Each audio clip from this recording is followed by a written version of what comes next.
NFL takes us to the StubHub Center, 20 miles south of downtown L.A. Today, we're set for a good AFC matchup between the Cincinnati Bengals and the Los Angeles Chargers.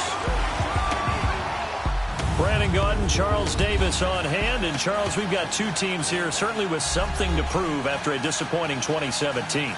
Let's be honest about it. Their playoff aspirations, they went splat, didn't they? They've got to prove now to themselves and to their fans. Are they one of those teams that's ready to move back up? Or are they one of those teams that really has to rebuild? Here's Randy Bullock now to put toe to leather. And we are underway in Southern California. Here's Desmond King on the return. And not a bad return. Here he gets it out to the 25-yard line. Time to focus in on Phillip Rivers as he brings out the Chargers offense. And looking back to Week 4, Rivers passed John Elway to move into 8th place all-time in passing yards. And the two guys ahead of him now in 6th and 7th, both active, both from his draft class, Charles, Eli Manning and Ben Roethlisberger. Yeah, so when you start about draft classes with quarterbacks, obviously 1983 comes up big. I mean, it's got its own show, all right? People talk about it all the time. Elway, of course, was part of that. But this class of 2004, that's Eli Manning, Ben Roethlisberger, and, of course, Phillip Rivers, give them a pretty good run for their money, aren't they? Yeah, quite a few wins, quite a few Super Bowls in that crew. Now a play fake here on first down. Across the formation, he's got a man. That's Allen. And a nice gain of 21 yards. The goal for any offense versus a zone defense, find the holes where guys are available and put the ball on the receiver before any defender can step up and fill it. They did it well there. Perfectly executed crossing route.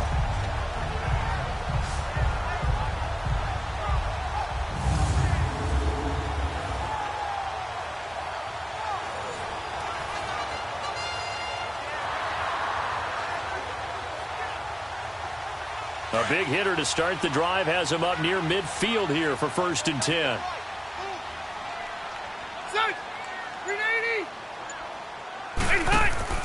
They go play action here on first down. Looking left sideline, incomplete. Tyrell Williams was the intended target. That'll bring up 2nd down.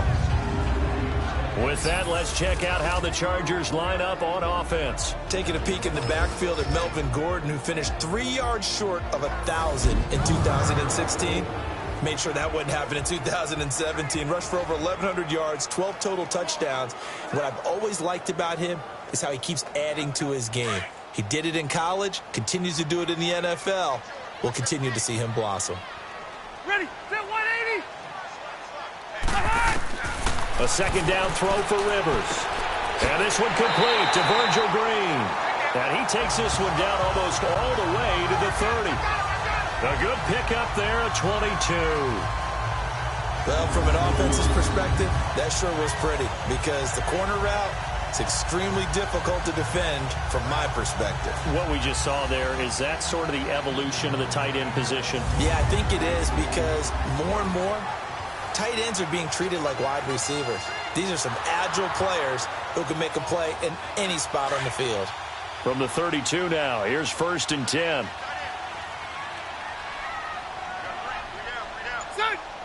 Block 15. Now a first carry for Melvin Gordon. They'll get it to the 23-yard line. 9 yards is the pickup there, and they'll have a 2nd and 1. And that was a good run. This was only one of 9 guys to go over 1,000 yards in 2017. And I think you can't let him run wild here. What do you think, 100 yards, the measuring stick? Always. That is the threshold. You want to keep him under that if you want to play good defense. Let's go.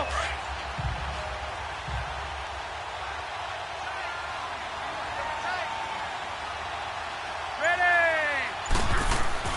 Play fake to Gordon. Now Rivers. Unable to corral him. He fights through. And that one almost intercepted. Call it a 50-50 ball. It falls incomplete, and now 3rd down. And the Bengals starting defensive unit now. And when you build a defense, start from the inside out. Geno Atkins is your anchor at defensive tackle. Now he's got a great running mate in Chris Baker, who's had nice years in Washington and Tampa Bay. It'll be tough to move the ball against the Bengals defensive front.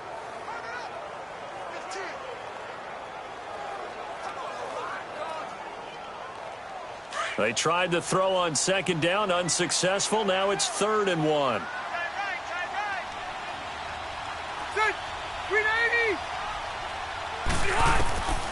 Working out of the gun, Rivers. And able to find Green. And he gets it inside the 10 to the 9. They're able to convert on 3rd down, and that sets up a 1st and goal. Brandon, lest my eyes deceive me, I think they found a matchup that they're trying to exploit here, don't you? I mean, it's the second time they've gone to him here on this drive. Yeah, opening drive. It's a tone setter, right? I think they're going to be looking his way a lot. Yeah, and I think that the way things are going right now, they like him as a featured receiver. Let's see what kind of adjustments the defense is going to make to try and take that away. A first red zone opportunity here for the Chargers. They're looking at a 1st and goal from about the 9. 1st and goal, Melvin Gordon. And he'll work his way closer to the goal line as he's got 5 down to the 3. So that run gets him about halfway home. Yeah, it's now 2nd and goal. The end zone beckons. It looms. They can do whatever they want. Full playbook. Run it again, or they can go play action and try and put it in that way.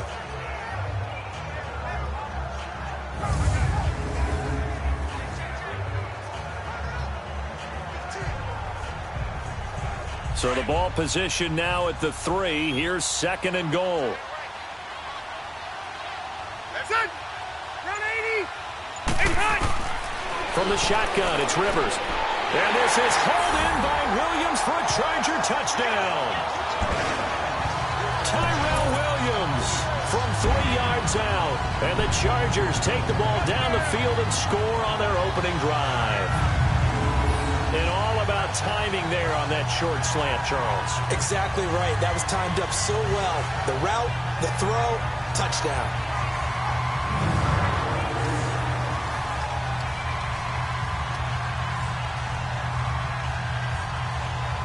Caleb Sturgis now for the point after.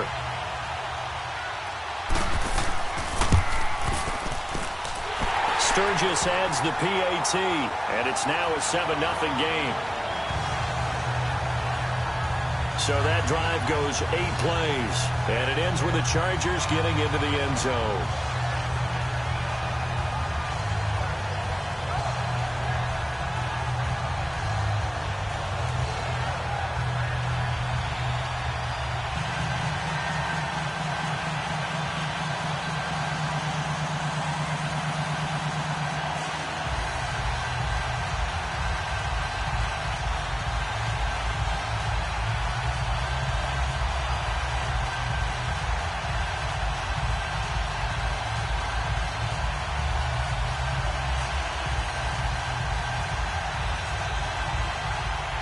Sturgis out now to kick this one off. On the return, it's Alex Erickson. And not a bad return here. He gets it out to the 25-yard line. Here come the Bengals now to take over. Calling the shots in the huddle will be the 8th-year man from TCU. His first season in his 30s. The quarterback is Andy Dalton. 2 straight subpar years for the Bengals, 6-9-1 in 2016, followed by a 7-9 in 2017. Many are starting to wonder whether Andy Dalton's actually on the hot seat this year. It's unfortunate. It comes with the territory when you're a starting quarterback in the NFL, even if it's not always fair.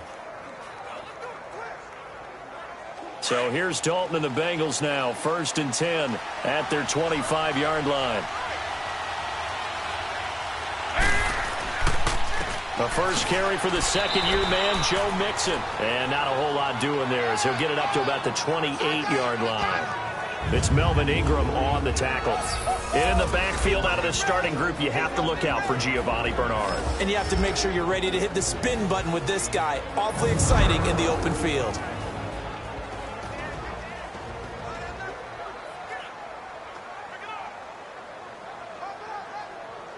Here's 2nd and 7 now from the 28.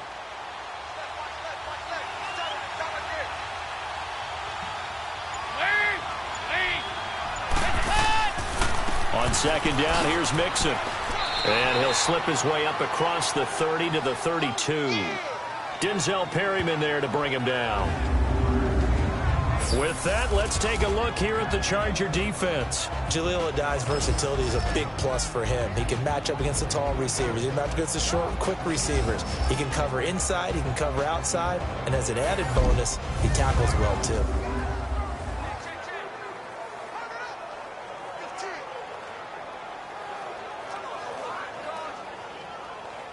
And on third down, a nickel formation here defensively.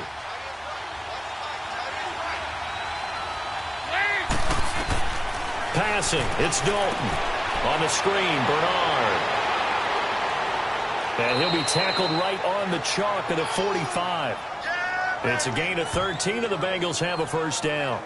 I like the screen being called here early in the game, especially on the opening drive, because, Brandon, when guys come out of the locker room, especially those pass rushers, they are so amped up to get to the quarterback that you can use that against them, and a screen pass is a great way of doing it. A lot of teams against good pass rushing teams, they want to run the screen 10 to 12 times in a game.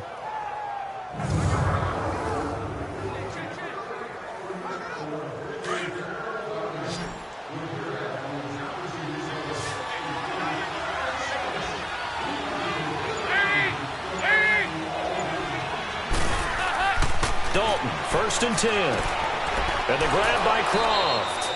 And he'll go down right around the 47 this time. Give him a couple on the catch. It's 2nd and 8. Now, Charles, what's the mindset here offensively? You gave up the touchdown pretty quickly. Would it have changed if you had gotten a stop and it would be 0-0 right now, or no? I wouldn't think so. I think in most cases, just down a touchdown, you know, I mean, we're just getting started here. It should be a long way to go. You think to yourself, stick with the game plan, all the things you worked on in practice. But you have some teams that when they get down, their natural tendency is to aggressively strike back. And let's see if they want to get outside of the game plan we expect and try and be aggressive on their first series. So 2nd and 8 here after the pass play for 2 yards on first down. Out of the gun, it's Dalton. Now he'll dump it underneath to his running back, complete. And he'll be brought down at the 45-yard line. They get 9 out of that one, and as a result, the drive continues. I'm not sure that this play was designed for him specifically, but they got through the progressions and got the ball to him. So, second catch on the drive. He may not be a primary guy, but they definitely want him involved, don't they? Absolutely. This early, the opening drive, as you said, 2 catches. So, if they can get him going in the passing game, that should open up his running game, too. So, from Charger territory now, here's a 1st and 10 at the 45-yard line. Dalton with a give here to Mixon, and he's going to get stopped up quickly. Give him a yard down to the 43. One thing to keep in mind, partner, especially in the second half, when you've got a running back of this size, of these dimensions, I can just tell you, attrition does set in for a defense because you're excited about hitting him in the first half. Maybe not so much in the second half, and some of these shorter gains turn into bigger runs later. Now a first carry for Giovanni Bernard. And that play going absolutely nowhere as he's belted before he could get out of the backfield. It'll be a loss of 1, and it'll be 3rd and 10. One thing that really impressed me about Joey Bosa is that he doesn't sacrifice the run game trying to get sacks. This guy really knows how to hold the point of attack, great leverage, and then goes and sheds people and makes plays. And at 6'5", 270, just a monster. Absolute monster with a really high motor. Now play number 7 of the drive as they're looking at a 3rd and 10. Dalton here from the gun. He's got his man here. It's Green. The connection since 2011, Dalton to Green for a Bengal first down. I know at retirement ceremonies, a rocking chair is often one of the major gifts, but don't give this guy one just yet. He may be plus 30, but my goodness, how about that effort? Yeah, he's not that old. Hey, I'm on the wrong side of 32. You okay? You feeling all right? I'll be all right. Okay, good. I just need some chocolate and a box of tissues. Dalton going to break the huddle, come up 1st and 10. And he's 4 for 4 now, throwing the ball to start the drive. From the gun, Dalton looks to throw. Green with a catch left side. And down inside the 15, shy of the 10. Another big hitter there. This one good for 18. Okay, I'm not so great at math, but I just looked over at our statistician, Marvin, and he signaled to me 5 for 5 to get things started here on this opening drive. Where I come from, that's pretty good. That is pretty good. Now, what do you do defensively to adjust? Well, this is where you've got to make a decision as a defensive coordinator. Do you really get after the quarterback? Or maybe you tighten down on the receivers, bump them off of their routes, chip away at their timing so things aren't as precise as they've been so far in this game. Mixon with a first down carry. And able to push his way forward here for a good little gain. He'll get a nice chunk there on the first down run, and it's 2nd and 4. A quick burst there, and he nicely bit off a pretty decent gain.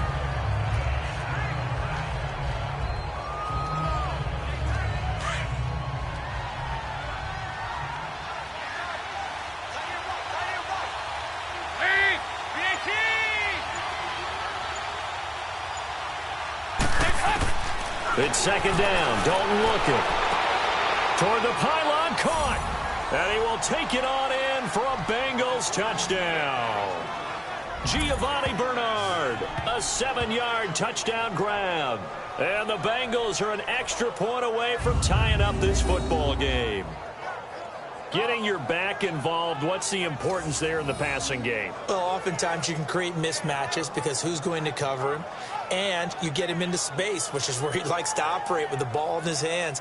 Oftentimes makes people miss, gets that run after the catch, and off he goes. And into the end zone. On for the point after is Randy Bullock.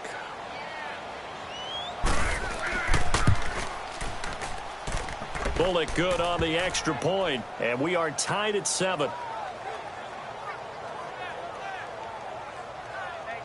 A pretty long drive that time, 11 plays all told, and it's finished off with a Cincinnati touchdown.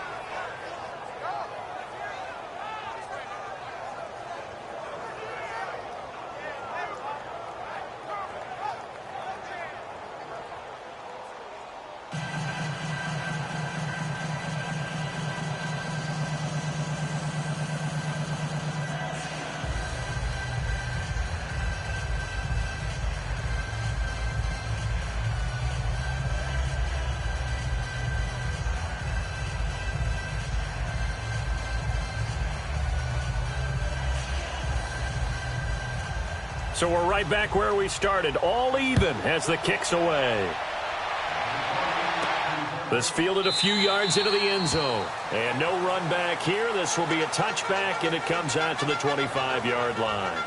Got a second here to talk about the Chargers as they bring their offense back out. And specifically Phillip Rivers, Charles, 4th quarterback in history to start 200 consecutive games. The other 3, Brett Favre and Eli and Peyton Manning. But he's playing at an MVP level, is he not? He certainly is, and should be getting some attention for that. The tough part, Patrick Mahomes has kind of taken over that talk this year.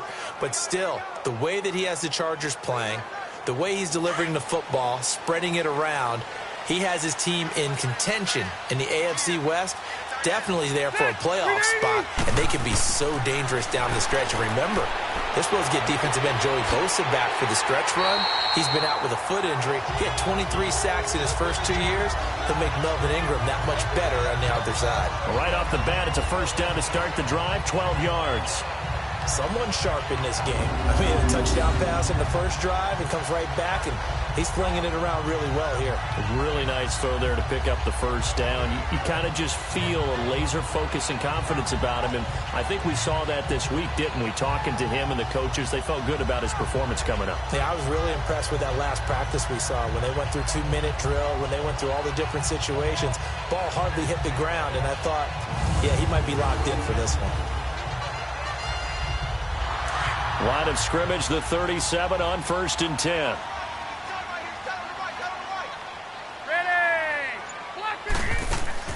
Now Gordon on first down. And he'll get this up to about the 38-yard line. Carlos Dunlap, the defensive end, the one to bring him down. They tried a quick hitter inside, but that one was swallowed up because what they're hoping, those big defensive linemen will take the bait and move laterally and open up a crease that they can run through. Didn't happen on that play. 4 down. Set. Run 80. 80 high. On second down, they'll run with Gordon. Bust through the tackle. Call it a gain of 5 that time, and they'll be left with a third and about 4. All right, Brandon, I know we're in the early going here, but those kind of runs, they're going to open up a world of opportunities for this offense going forward.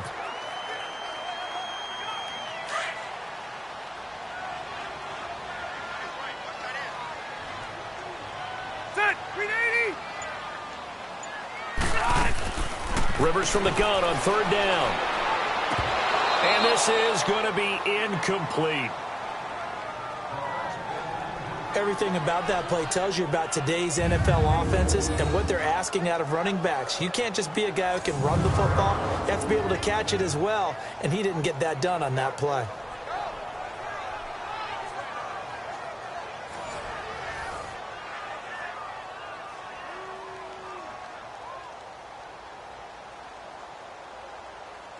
To punt it away on fourth down, here's Drew Kaiser. Alex Erickson deep for Cincinnati. And this will hit just beyond the goal line as it's into the end zone for a touchback. The Cincinnati Bengals offense taking the field again. And if you look at what they've done this year on the whole, would you say that they are a contender or a pretender as we hit the quote-unquote home stretch of the regular season? Their schedule says pretender, but when you watch them play at their best, you think contender. They'd have to beat someone of that ilk. You know, in their division, can they beat Pittsburgh the next time they play them to announce to the world that, hey, they mean business? They beat Baltimore early in the season when we thought Baltimore truly was a contender. So the potential is there, but they have to show it because right now they haven't beat the most significant teams that they've played. And I'm looking down the road, the last 4 games, 3 of them are on the road, weeks 14, 16, and 17, including a trip to the aforementioned Pittsburgh Steelers.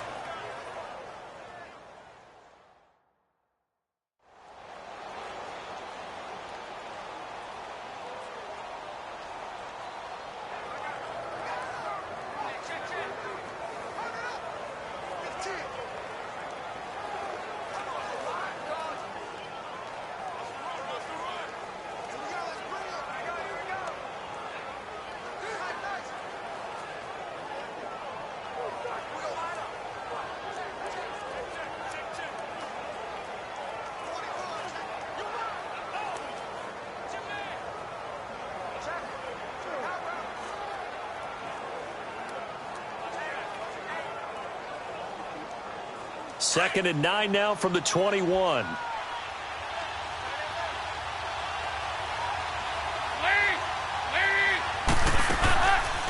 They'll run it now out of the gun. And he'll get this up over the 25 to the 26. 4 yards on the pickup there as it'll leave them with a third and about 4 more for a first. Some of the most unselfish players on any football team, defensive tackles, because we ask them to just eat up blocks and allow other people to make tackles. But when he can make a play himself, as we just saw there, that's a big day. And Dalton to throw. He's got his man, Boyd. And they work this well upfield across the 45. And they convert on third with a gain of 22. I know many people like to throw to the tight end, maybe in a little flexed out position because he creates mismatches with his size. But slot receivers do the same thing with their quickness, their speed, and their route running savvy.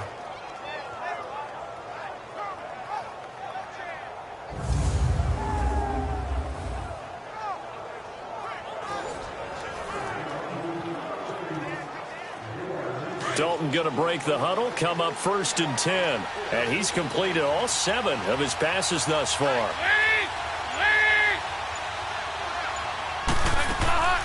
They'll run it now out of the gun. And he'll lose yardage here. Back at the 47. That's going to go as a loss of a yard, and it'll be second down. I know the scouting report on him is that he doesn't possess the eye discipline to be an elite linebacker. And what that means is his ability to read, react, and make a play. But on that one, he looked like one of those guys.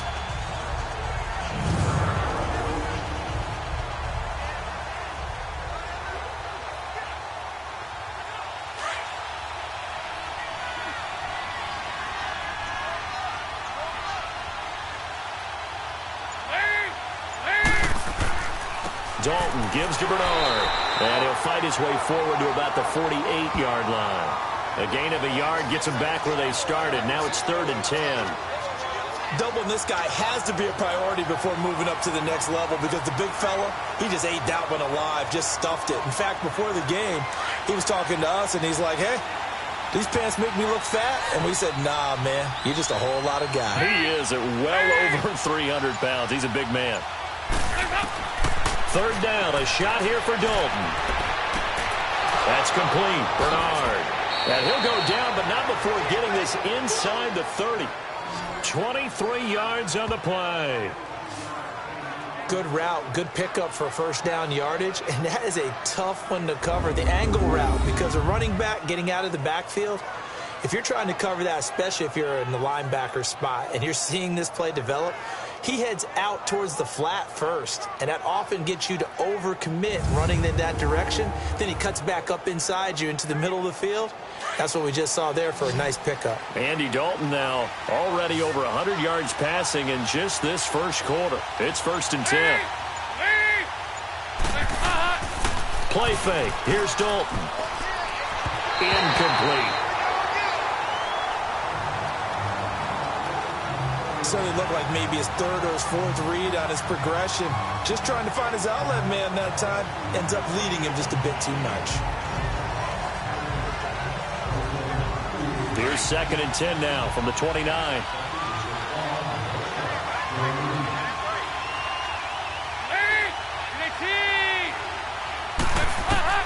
Passing again. Dalton on 2nd and 10. And he's got the hook up to Brandon LaFell.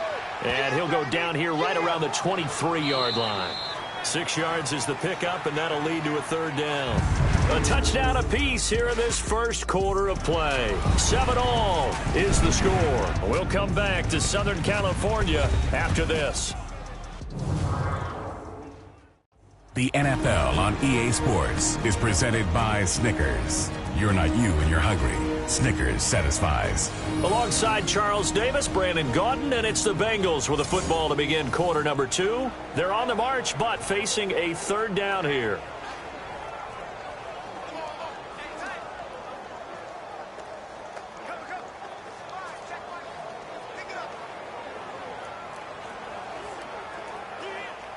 An extra defensive back on the field for the Chargers now on 3rd down.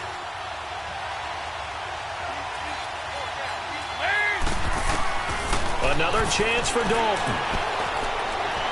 And the Chargers rush is going to get there. Down he goes. Joey Bosa able to track him down for a loss of 13. And it'll bring up 4th down. You never want to give up a sack. From the O-line's perspective, they hate it for several reasons, especially because they felt like they let little brother down back there in the pocket. Oh, no doubt. They have a ton of pride, and they go into every job wanting to keep that guy clean. They want that uniform with no grass stains, no dirt, nothing on it, but it's really, really difficult. You're talking about some terrific athletes who are trying to put him on the ground. Here's Randy Bullock now as he'll go for the field goal. The wind is at his back here in the second quarter.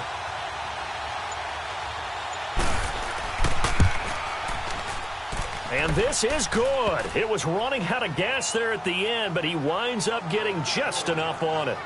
And they take the lead here now at 10-7.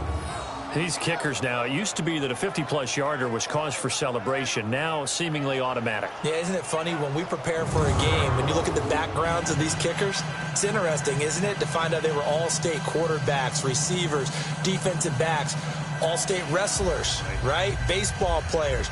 We're finding athletes all along, and now they're just specialists putting it through the posts.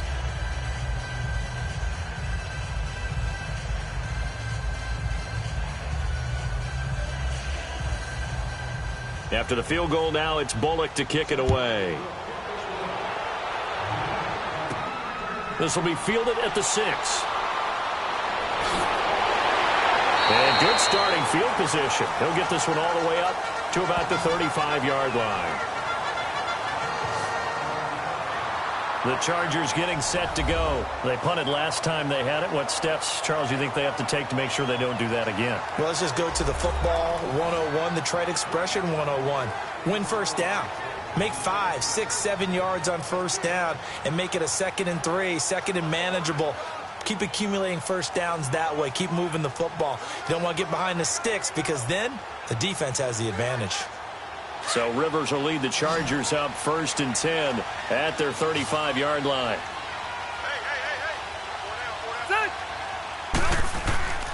They go play action. Rivers. And nowhere to get away. Rivers is dropped. Carlos Dunlap. He's the one that got to him. He takes him down for a loss of 9. Sometimes I watch games and wonder why they use play fakes on certain passing situations because it's not going to fool anyone. I don't know if that was the case here, but the end result was the same. No one fooled. The quarterback was hit.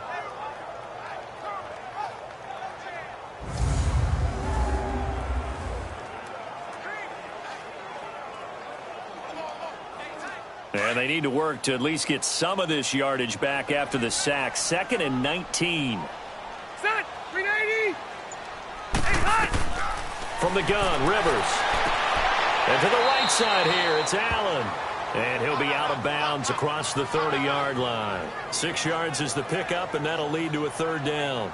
An ex-teammate used to tell me all the time, I hate experienced quarterbacks because no matter what, you really can't hide what you're doing. And I think that right there, he knew right away where the blitz was coming from, where his primary guy was going to be, and he ended up going to a secondary target for a nice game. I was just going to ask you, that wasn't the primary target. He's so good at that, isn't he? I think he knew right away that he wasn't going to get to his primary guy. I think he read that as soon as he got to the line of scrimmage, knew where the pressure was going to come from, and said, I know how to beat that, and that's what he did.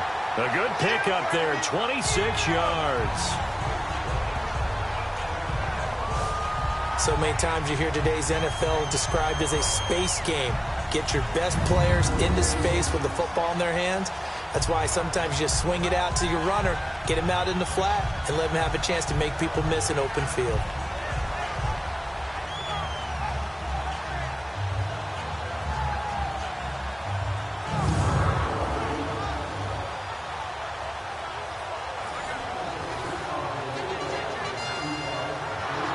Rivers now 7 of 10 here in this first half, and he's got a 1st and 10.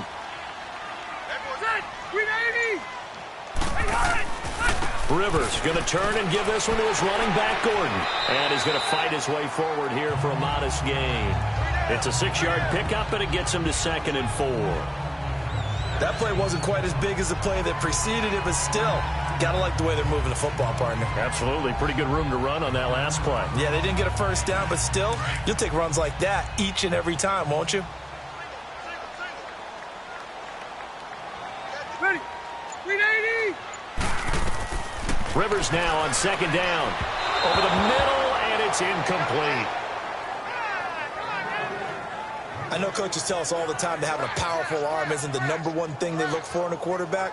But when you're trying to throw inside routes and you need to put some heat on it, it helps to have the big gun. In this case, just a little bit too much. The Chargers on 3rd down. They've been okay, 2 for 3 thus far. This is 3rd and 4. Set. Delta. From the gun, Rivers. And he couldn't hang on to it through the contact. Incomplete. Nice play there to force the incompletion. And to me, one thing's for sure. When you're the underdogs and you're playing on the road, you absolutely have to get takeaways. You've got to get the ball from them. Yeah, win that turnover battle, going to be key. They didn't get one there, but you get the feeling they keep making plays like that, they might just get a few. Yeah, once you get one, defensive teams think they come in bunches.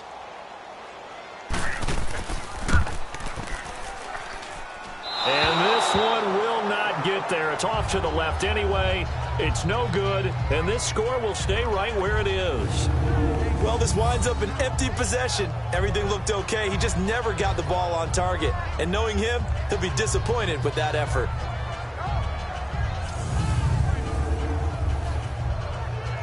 And heading back out there, Giovanni Bernard getting ready to go again. He's been good. His guys are winning. So far, the recipe working here in the 2nd quarter. And he doesn't like to just tote the rock. He wants to carry his team on his back. And that's what he's done throughout this game. Yeah, he's done that. He'll be hoping to continue that trend.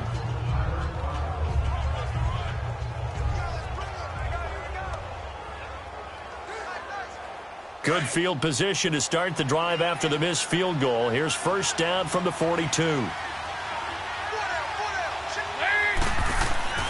Here's Joe Mixon as they start on the ground. And not much there at all. Maybe a yard up to the 43. Well, he hasn't made much of an impact in the running game thus far. And after that last run, not much is going to change in that area. He hasn't been able to get anything going, and really the offensive line not helping him much.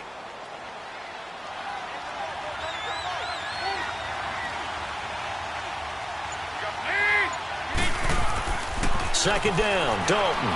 And his throw here is incomplete. Tyler Boyd, the former Pitt Panther, was the target. And that'll make it third down. I think he's a little trigger happy right there, and it turned into an ill-advised throw into their zone. Well, we know he has confidence. He'll throw it any place, anytime, anywhere. That time it fell incomplete. Now the Bengals on third down. They've been near perfect, 4 for 5 to this point. This is 3rd and 9. Here's Dalton.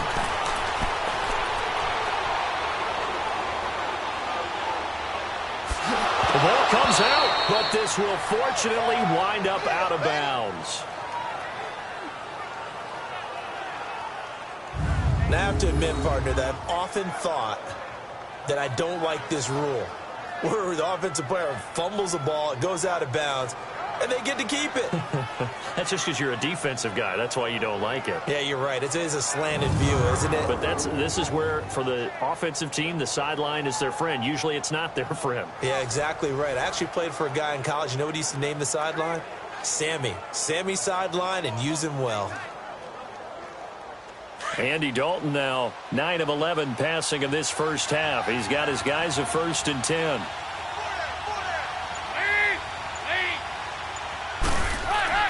Here's a give to Mixon. And now running right through it.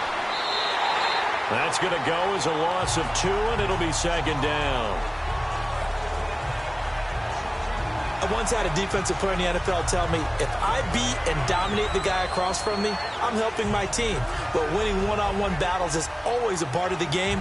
But when you have good team defense, as we just saw there, of one broken tackle, but he didn't get away because the rest of the guys arrived to put him on the ground. It's Mixon on the counter, and that one blown up quickly as he's going to be stopped before he could even get started. It's a loss of 4. Now 3rd down.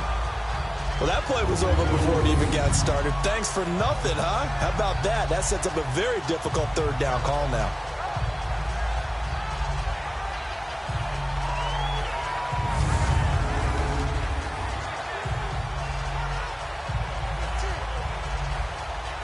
So 2 plays with only negative yardage to show, and now it's 3rd and 16.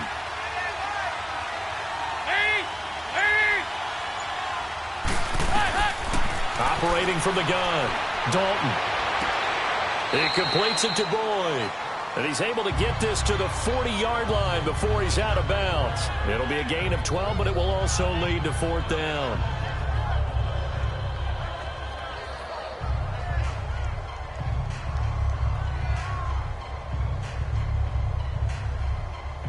So on 4th down, on comes the left-footed punter, Kevin Huber, to punt it away. Back deep, Travis Benjamin.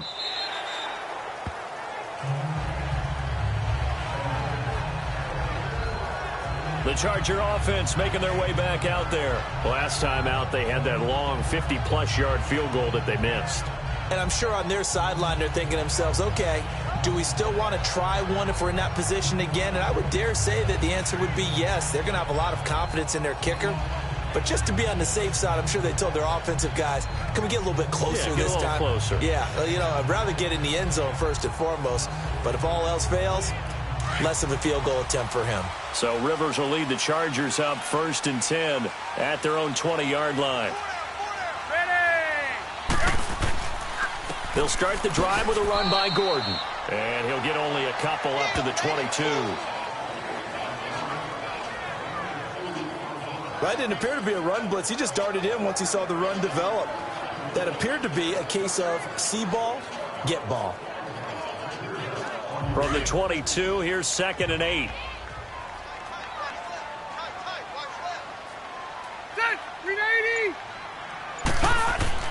Now a second down throw for Rivers. And that is incomplete here. Sean Williams there defensively to break that one up. That's just flat out a terrific play because it's rare that you see a hitch route batted down. That means someone read that one really well and was right on the spot when the ball got to the receiver.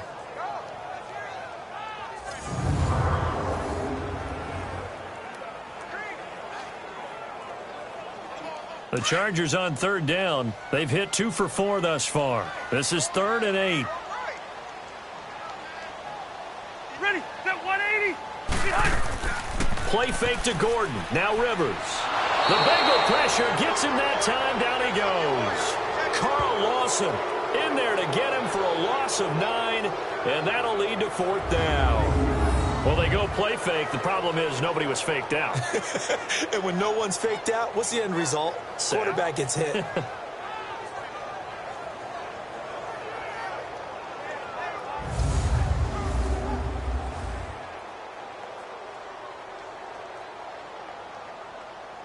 Here's Drew Kaiser now as the drive goes backwards, so he's on to punt it away. Take it in at the 22. They'll call that a 61-yard punt. He got all of that one. And the Bengals will take over here 1st and 10.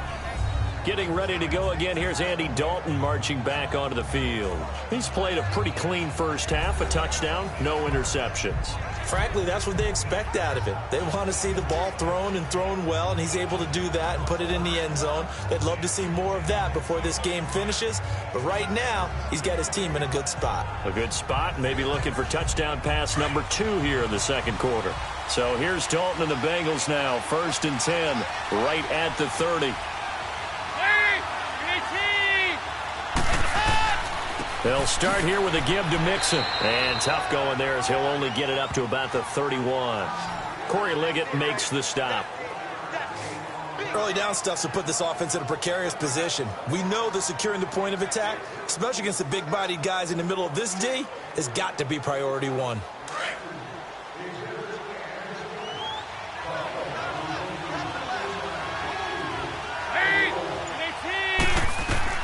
Dalton throwing on second down. Underneath, this is Bernard.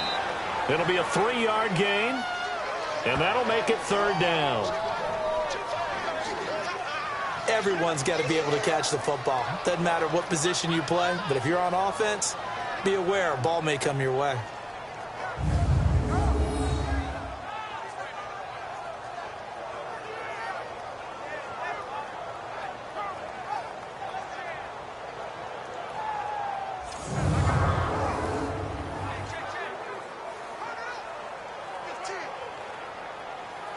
Now, Bengals on 3rd down. They've been very good, 5 for 7 thus far. This will be 3rd and 6. From the gun, Dalton. And that is incomplete.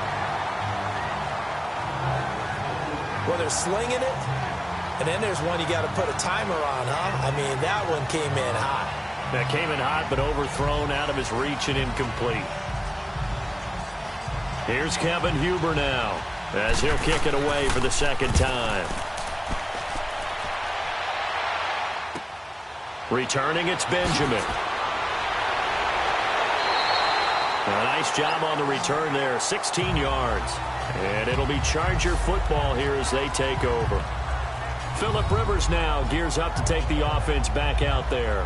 Been a decent start for him here in this first half, but they're losing. And I think as the captain of the offense, you probably always feel like you need to do more in that situation. The best have always felt that way, and they won't settle for anything less. So right now his goal is to increase what he's doing on the field, try to make sure his teammates come along with him, and he feels like if I do better, everyone will do better. And that's what we're seeing from him right now. Got to have a little extra determination. Yeah, a little extra determination. He has thrown the touchdown pass, no interceptions for him personally to this point. They'll start on the ground. This is Gordon on 1st down. And able to get this one across the 45 before he's brought down. They may want to go back to that one. First play of the drive, good for 15 and a 1st down. At this stage of the game, the run-pass numbers are a little bit out of whack because most of their yardage has come through the air. But in a sense, that just sets things up for big runs like that because the defense might be a little bit off balance. They pick up another first down with that run. So one play, and they're already just shy of midfield.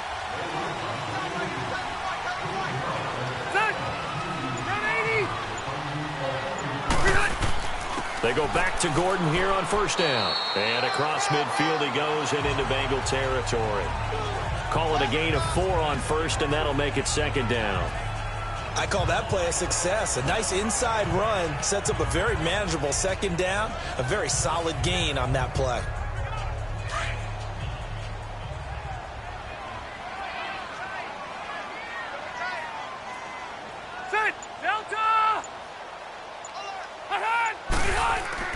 Second down, Rivers. It's a short one here, complete to the tight end. And he's got this down to the 35. 13 yards on his first catch. It's a first down as well. I got a kick out of that one, partner.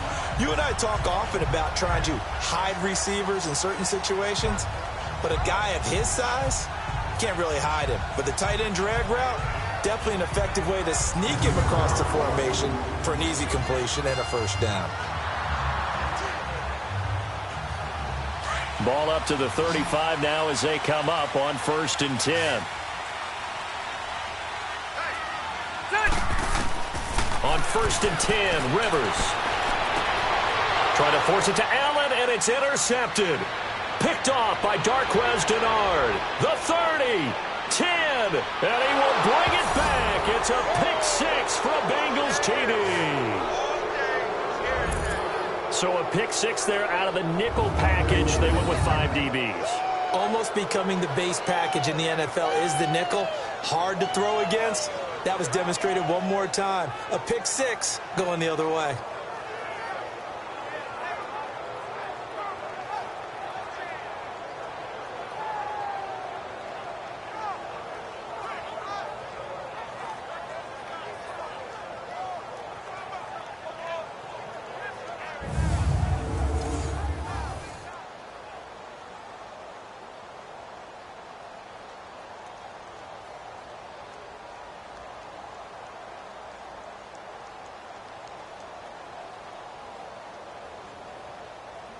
Here's Bullock now for the extra point. Extra point up and good by Bullock. And the decision to just kick the extra point winds up successful. So the defense creating some points, not only getting the interception, but then returning it to the end zone for the pick 6.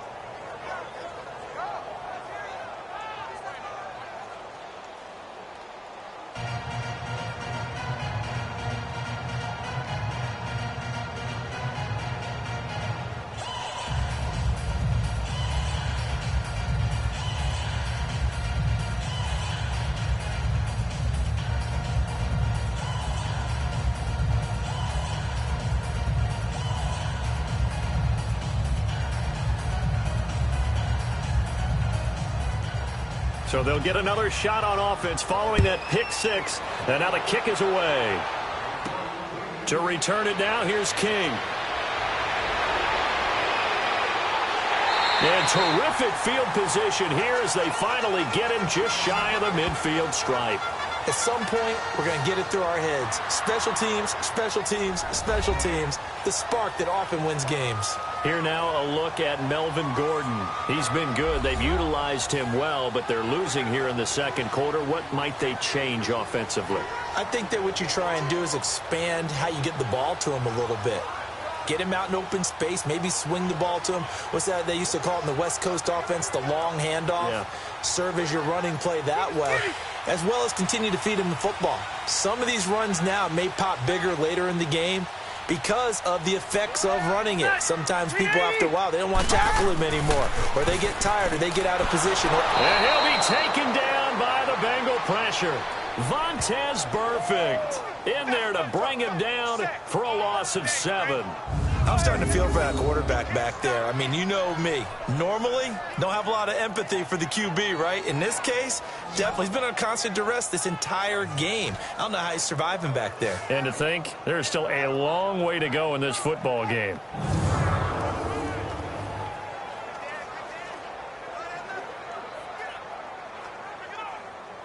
sacks, a growing theme in this first half. This is 2nd and long. Ready. Block 15. Now Rivers going to give to Gordon on the draw. And he will be brought down at about the 43 that time. Only 2 yards on the carry. That's going to set up a 3rd and long, 3rd and 15 to be exact.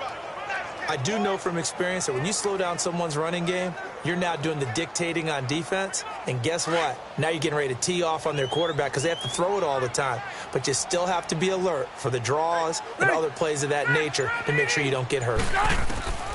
3rd and long for Rivers. Got a man over the middle. It's Williams. And he'll get it out to midfield. Looks like, yeah, they'll spot it right at midfield at the 50. The completion good for only 6, and that'll bring up 4th. One thing you're hoping for when you run drag routes, you're able to hit a receiver in stride, and he can pick up a lot of yardage after the catch. But in this situation, the defense was effective, able to stop him before he could get a good head of steam going. Here's Drew Kaiser now. He'll boot it away from about his 35. Getting set to go again, Andy Dalton marches back onto the field. They've got the lead. He's a big reason why. Looking sharp so far. And as we travel around the league, we see quarterbacks get it done in a variety of ways.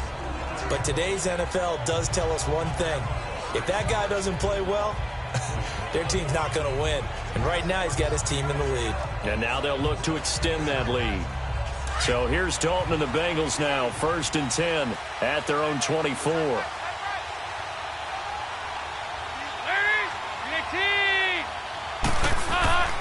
Throwing, Dalton. And his throw is going to be incomplete. LaFell, the intended receiver, and that'll bring up 2nd down. Well, Charles, a year ago at this time, I asked you what your Thanksgiving plans were, so I got a funny answer out of you last year. I'm going to ask you again, what are you doing for Thanksgiving this year? Trying to figure out exactly what time I kick everyone out of my house so I can just hunker down and watch what's left of the football schedule. That's what I want to know. Oh, come on. Your mother-in-law is coming in. It's going to be a great time at the Davis household. Well, she can stay as long as she wants. She's family. But everyone else, Get out. They have an expiration time. What about the dogs? 50-50. Depends on how they act that day. Well, when things go awry, you can just get in the car and head out for the airport because you got a game that weekend. I certainly do. I will be headed to Charlotte, Seattle at Carolina that Sunday. Looking forward to that one. But even while I'm jesting a little bit about people being at the house, some of you I'm not jesting about. Hurry up and get out.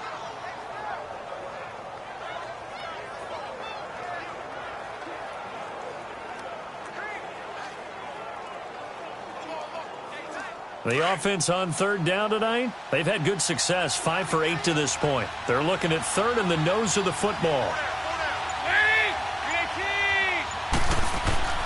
And they'll let their fullback try and push the pile. And the penetration too strong. He won't make it back to the line of scrimmage. He'll wind up losing a yard on the play, and that's going to make it 4th down.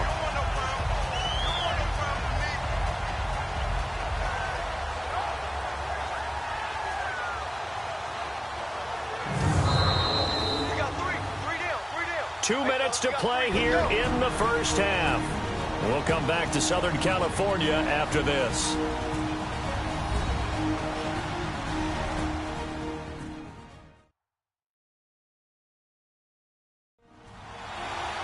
A reminder, coming up at halftime, Jonathan Coachman will join us from Orlando with our halftime report. But business to take care of before we get there. A 2-minute drill before the coach's 2-minute drill.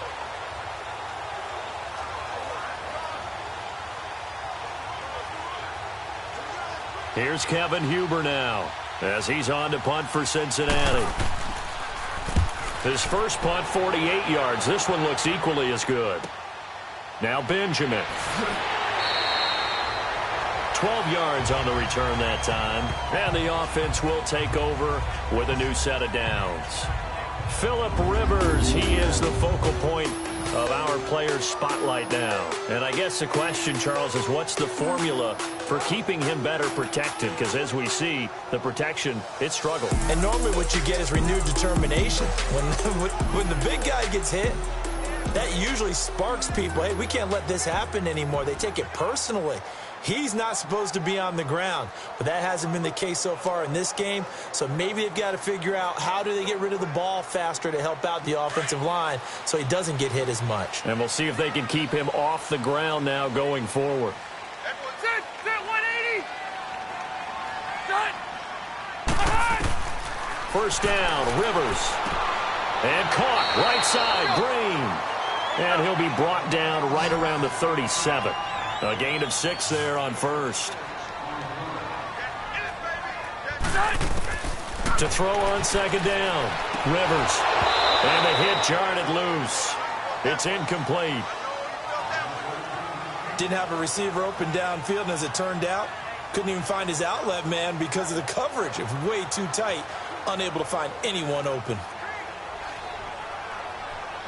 The Chargers on third down. They've converted just 2 for 6 thus far. This is 3rd and 4.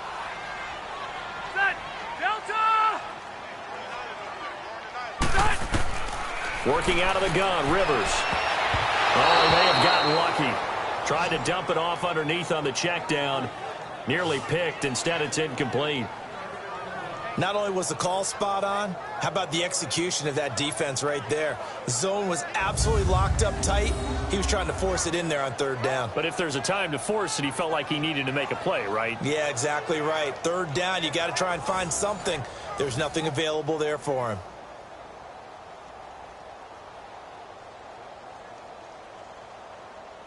Here's Drew Kaiser now, as he'll punt it away for the 4th time today. And this is away. It's a high kick, and he got all of it. And that is much too long. That's into the end zone for a touchback. Getting ready to go again. Here's Andy Dalton marching back onto the field. He's got to be feeling pretty good, playing well. Team has the lead, so just looking to mount a drive here that ends in the end zone. And all quarterbacks will tell you, hey, we love a running game, helps us out. But at the end of the day, they want to rely on their arm. Throw the football, feel good about things, keep things moving in the right direction. Right now, that's exactly what we're seeing. And we'll see if that continues.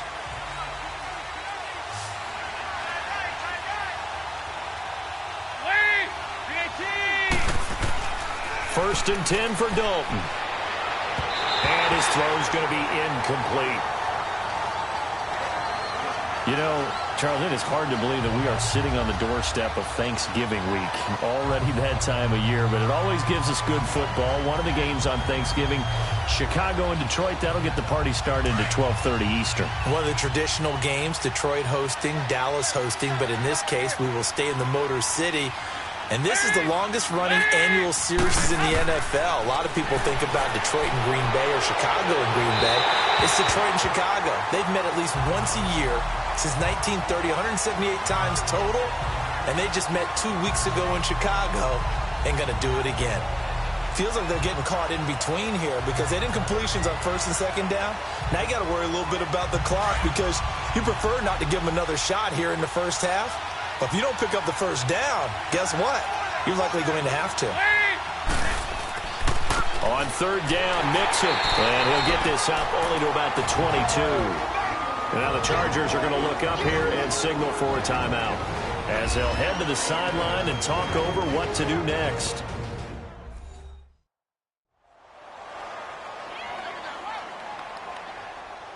All right, so the timeout over and all 11 men back out onto the field for the defense.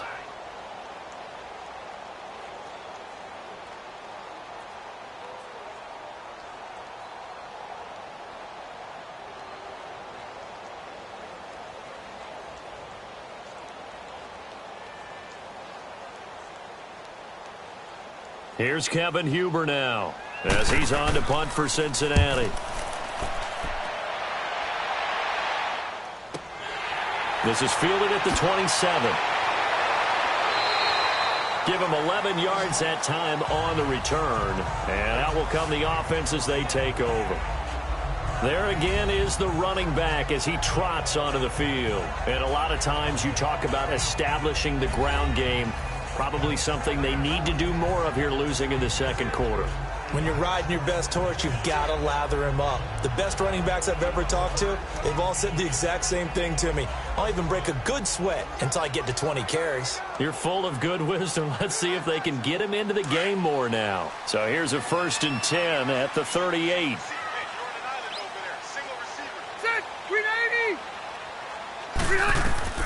Rivers now to throw on 1st down.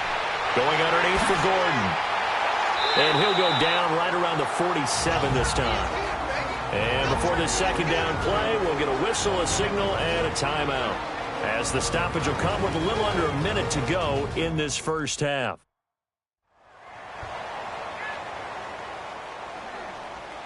So the offensive unit called the TO, and now we are ready to resume play.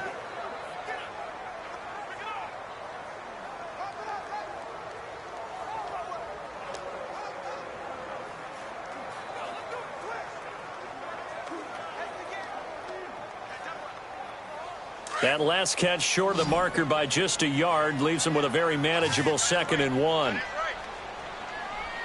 Set, 380.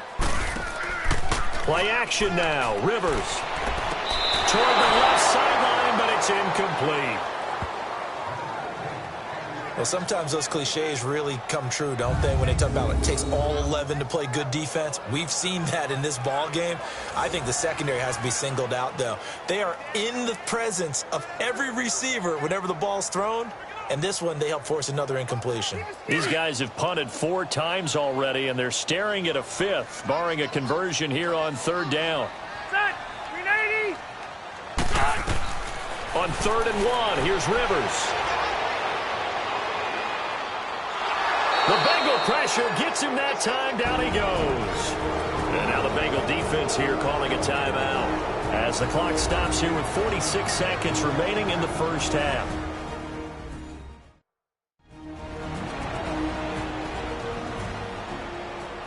So a defensive timeout, chance to regather, regroup, and get set as we resume action.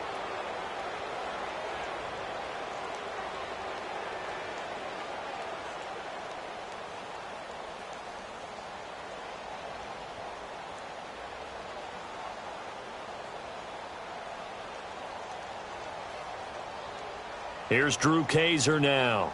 He's been one of their few bright spots so far. And he deserves a bronze leg as he gets this one away. And this one hits at the 3 and then bounds into the end zone for a touchback. Joe Mixon and the rest of his offense making their way back onto the field. He's hoping to get it going. They're hoping to get him going, too. You know, he's about ready to pop one here in the 2nd quarter. He's hoping. And his offensive line teammates, they want to get one of those, too, because they want to continue to run the football. Most offensive linemen like that part of the game better than pass protection because they're not taking blows. They're actually dealing them out. So what they want to do is show the coaches, hey, if we pop one, we're having success. That way they won't go away from the running game. He'll be hoping to pop one, break one here this go-around. On 1st and 10, here's Andy Dalton. And his throw is incomplete. His big tight end, Tyler Eifert, the intended receiver. And that'll bring up 2nd down. Charles, I want to go in a different direction for a second, talk about Le'Veon Bell, because the November 13th report date has come and gone. He's still not with the Steelers. Now, the good news, though, Le'Veon Bell not there, but James Conner has been good in his stead. He certainly has, and we have to think now that maybe we won't see Le'Veon Bell in a Pittsburgh Steelers uniform, ever again. And that's for another day. He's not there. You just hit it, though. James Conner. This Pittsburgh team has really elevated its game around James Conner, playing awfully well. He's playing well. And I think there's a certain sense when you watch them that they all want to prove something to Le'Veon Bell, that they can play well without him, and so far, it's working. And James Conner, he's an easy guy to root for.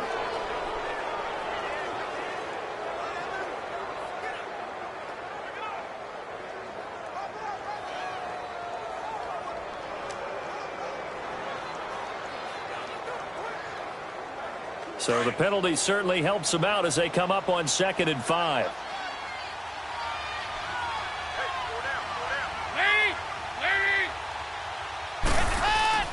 Dalton. And the grab by Croft. And before they can run this third down play, we're going to get a timeout, as they'll stop it with a little over 30 seconds to go in the first half of play.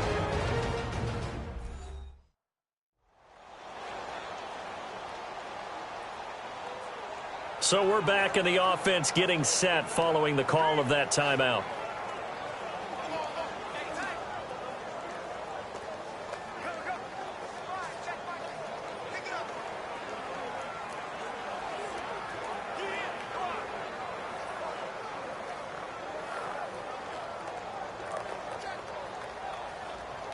Now the Bengals on third down. They've hit on half of them, 5 for 10. This is 3rd and 4.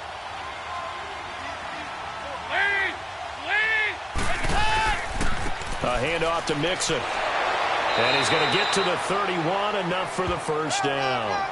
They get 5 out of that one, and it moves the chains.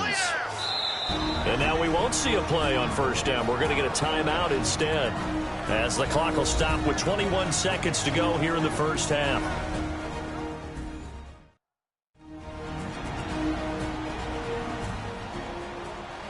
And we're back. The offense had a chance to talk things over. We'll see what they come up with here on this next play.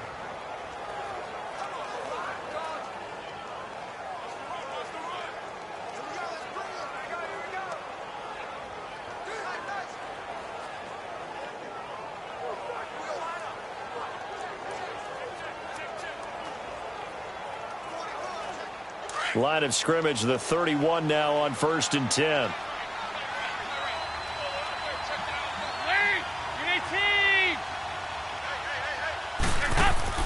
Now a play fake here on first down. Oh, he's got a man wide open, complete. And they've got it well across midfield down to the 40 before it's all said and done. He got 29 yards that time.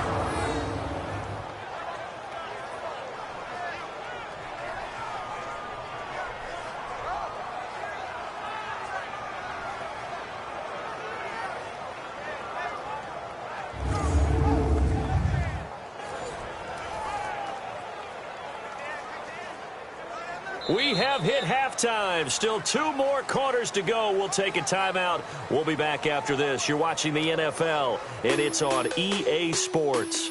It's in the game.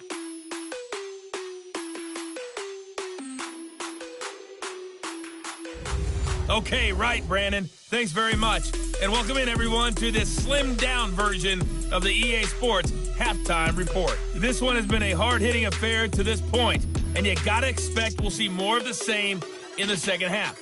And to bring the action your way, let's get it right back out to Brandon Gott. All right, Coach, thank you, and we welcome everyone back for quarter number 3.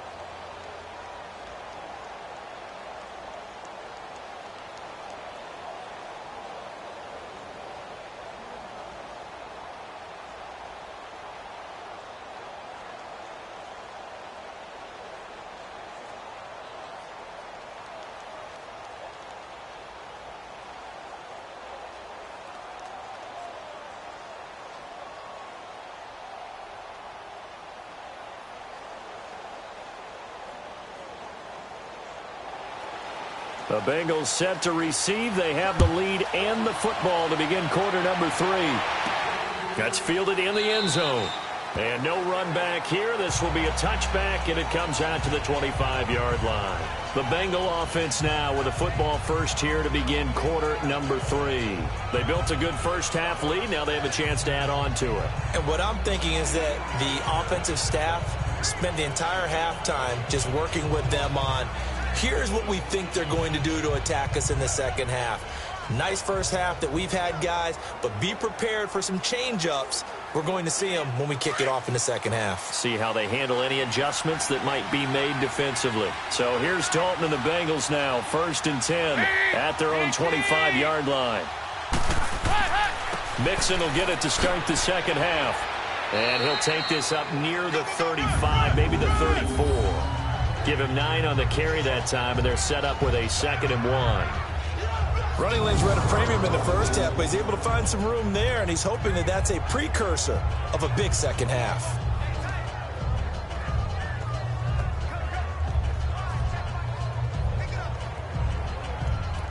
Maybe a good spot to take a shot. Here's 2nd and a yard from the 34.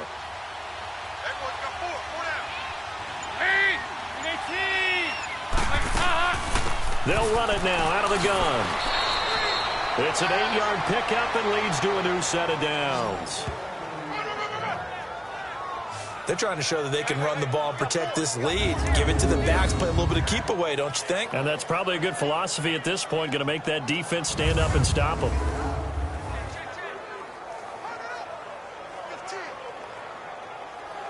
Back-to-back good plays have them on the move on first down.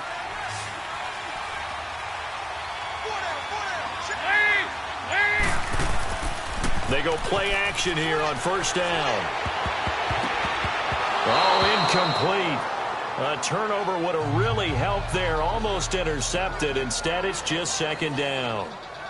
Changing topics here for just a second to look ahead to our Thanksgiving slate. You got Chicago and Detroit early, but then, of course, Dallas late. And it's a rivalry game. They host Washington. Yeah, and how great is that we're going to get that one on Thanksgiving, because they've given us some memorable ones throughout the years.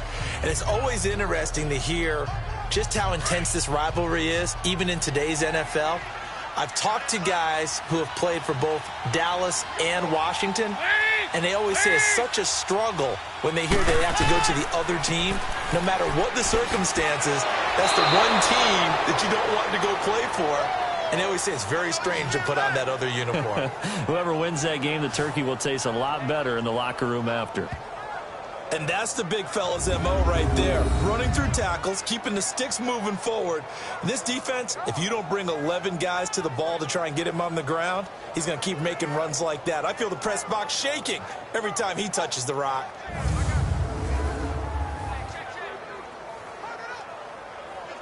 So from Charger territory now, here's a 1st and 10 at the 46. They'll stay on the ground. Mixon again.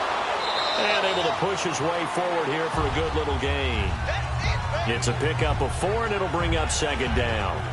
Third quarter, and you've got the lead. You're not ready to go into that 4-minute offense to close the game out, but a running game can really benefit your team right now.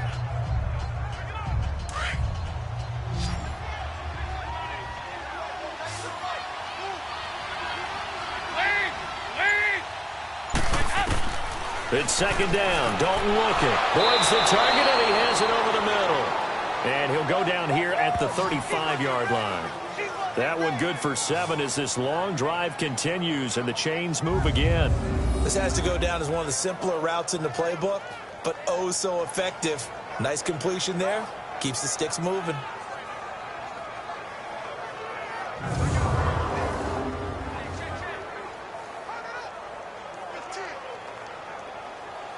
Ball up to the 35 now as they come up on 1st and 10.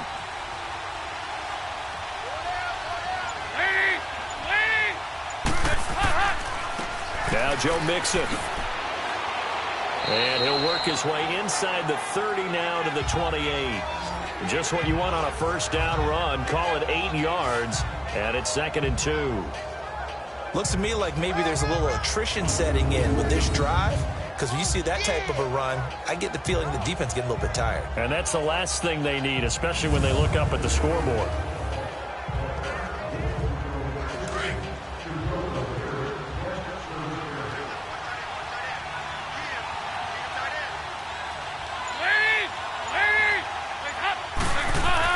Off the play fake to Mixon. This is Dalton. Going to throw deep for the end zone. And they went for a big play through the air on 2nd down. Couldn't connect. Now it's 3rd. One of the toughest things about playing defensive back is pattern reading, trying to figure out what they're doing. And on that one, they had to fly, just sending a guy downfield with the in route accompanying it, what people call a dagger route, trying to hit the guy underneath after the clear out. In this case, though, they're not able to get it done. Yeah, they said forget the underneath route. They went for the guy on the fly, but as you said, incomplete. They give to Mixon to try to pick it up. Call it no gain there, and it leads to a 4th down. They were stopped on that play. We said plenty of carries all afternoon. Every now and then the defense is going to win one, but I don't think they'll shy away from handing it to them the rest of the game.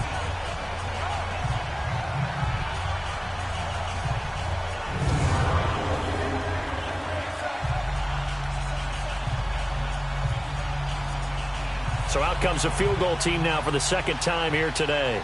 He hit his first one, this from 44 yards out now. And Bullock will put this one through, and that will open the lead up now to 20-7. So in the end, they had the ball for 10 plays, but the drive gets them 3, not 6. Is it okay if I give credit to both sides on this one? Absolutely. All right, let's start defensively. They hung in there. 10-play drive, but they stiffened when they got close to the goal line, made them kick a field goal. For the offense, 10-play drive. They might be a little disappointed they got a field goal, but they moved the ball down the field with dispatch and came away with points.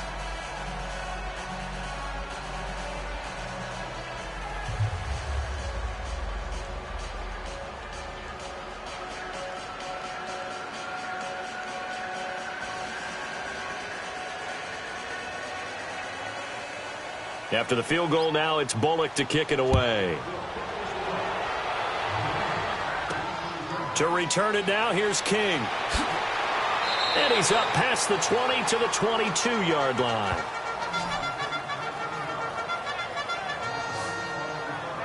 Now we'll look at the Chargers offense. They get ready for their first possession of the second half. These guys had to punt their last possession, and that's become too familiar of a refrain. Too many of these drives just wound up going nowhere. Well, you know how in baseball when the pitcher gets a base hit and he's on base, they bring his jacket out to him to keep him warm? A lot of times the punter goes to the sideline, puts on sweatpants or a wrap over his leg to keep it warm. He might need a massage from the trainer right now from all the work he's getting. So Rivers will lead the Chargers out 1st and 10 at their own 22. 180. They go play action. Rivers. Looking right sideline, but it's incomplete. Keenan Allen, the intended receiver. And it's 2nd down. Hey, with that incompletion, time to have some fun. I want to know, at the Davis household, who carves the turkey? Well, it's certainly not me. Well, I knew that. I can tell you that. But let's just switch it. Who cares who carves the turkey? I want to know what you're going to be knocking down on your plate on Thanksgiving Day. Well, definitely turkey. Now, my mom's corn and green bean casserole, while it may not sound overly appetizing, is out of this world. And her sweet potato casserole, second to none. So, I should be making my plans to fill a seat at the Garden household? You're more than welcome. Because I think my household may kick me out. What's your favorite? What's on your plate? I'm telling you, when you throw the yams at me, look out. Because I'm gonna go to town. That's like dessert to me. Well, how about dessert? I go pecan and apple pie with vanilla ice cream. Ooh, there's nothing wrong with that. I like the pecan pie, but I do love a chocolate pie. I can't help myself. It's one of my favorites. They'll try and run it. Here's Gordon. And eventually taken down, but how about that athletic spin move we saw? Gives him the 1st down yardage. A gain of 4 that time as the drive continues. Yeah, they really needed to get something going, didn't they? They had punted on the last 2 possessions. The running game starting to come to the front for them, providing a nice pickup there to keep this drive going.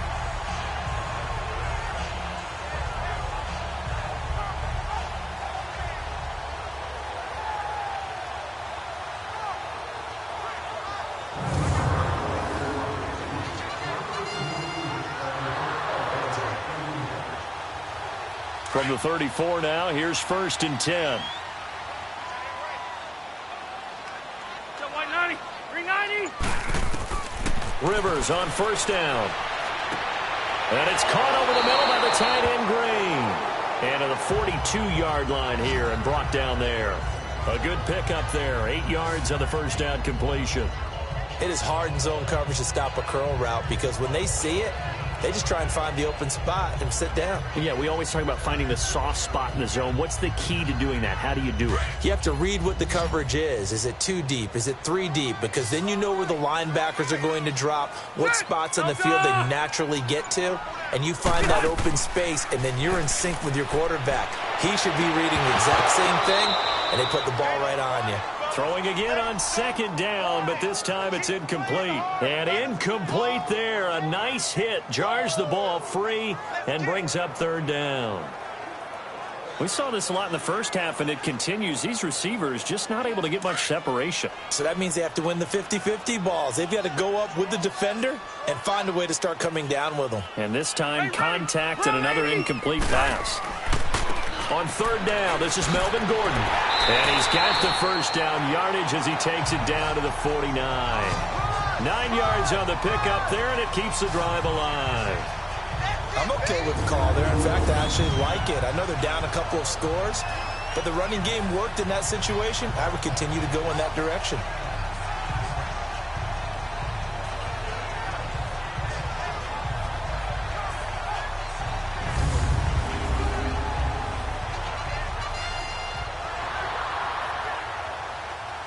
So following the run by Gordon, here's 1st and 10.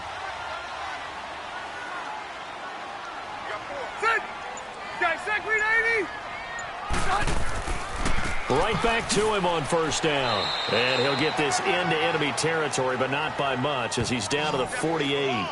Credit him with a 1-yard gain there to make it 2nd and 9. And this is why aggressive defensive coordinators love to blitz. It wreaks havoc because they end up taking their attention to the blitzers, freed up the D lineman to make the play.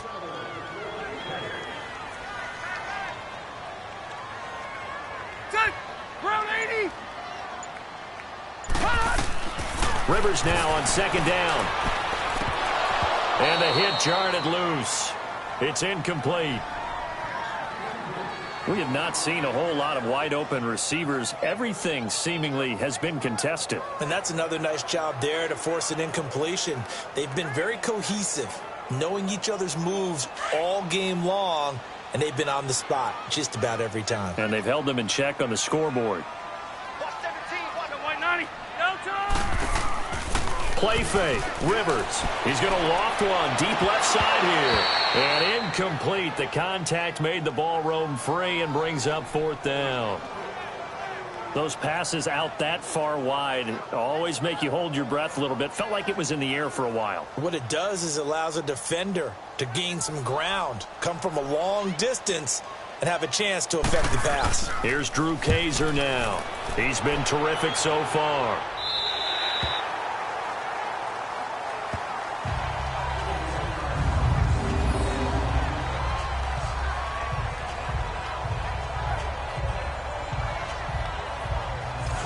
Set to go again. Andy Dalton marches back onto the field. He's been pretty solid, pretty consistent. Just the 1 touchdown pass, but I think he's managed the game well, no? I would agree with you, and that's what you're looking for out of your field leader. Making sure that you're playing well and not making any big mistakes. Oftentimes, that's how you're judged. How big a mistake and when it occurs. No interception so far. They'll like that. I just want you to know that you agreeing with me, that's going to get me through this 3rd and 4th quarter. Are you touched? He's patting his heart, boys and girls. He's touched. Respect. To throw here, Dalton. He gets this one to Boyd. Give him 7 on the play, and now it's 2nd down. Well, Week 12 in the NFL, also Thanksgiving week, and 3 games on Thanksgiving. We know about Chicago and Detroit, Washington, and Dallas. Don't forget about the 3rd and final game on Turkey Day, just as the early Black Friday shoppers are lining up. Atlanta and New Orleans. And those Black Friday shoppers will be throwing serious elbows about the time this bad boy kicks off. Now, think about this weekend, or think about this Thanksgiving. It has the feel of a college rivalry weekend, doesn't it? Every game, intense rivalry. Chicago, Detroit, Washington, Dallas, and now this one, Atlanta, New Orleans. These two don't like each other very much. A huge game in the NFC South. Can't wait to watch this one. Matt Ryan, Drew Brees matching each other throw for throw.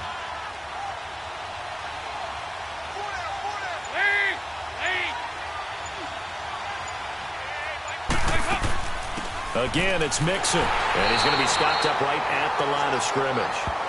No gain there on the play, and that's going to leave them with a 4th down. I apologize in advance, partner, but the beefeaters on the interior of this D-line, you just know they were licking their chops on 3rd and short. And yes, they were rewarded with a tasty dish, stuffing that one short of a 1st down. Well, we got beefeaters licking their chops and tasty dish in one fell swoop. I did apologize in advance, didn't I? Yeah, you did. That line's not eating tofu. I'll tell you that much for free. Here's Kevin Huber now, standing just about on his own goal line. So a change of possession here on the punt. And possession will switch hands, 1st and 10. And now out on the field, here comes Los Angeles. Now, if you're a fan of punting, and I know that not many people are, but this game kind of turning into one for you. Well, it's okay if it's a skills contest, right? We're really into it then, but not during the course of an actual game. This has turned into a field position game, though. Sometimes the better punter may actually determine the outcome. So Rivers will lead the Chargers up 1st and 10 at their 38.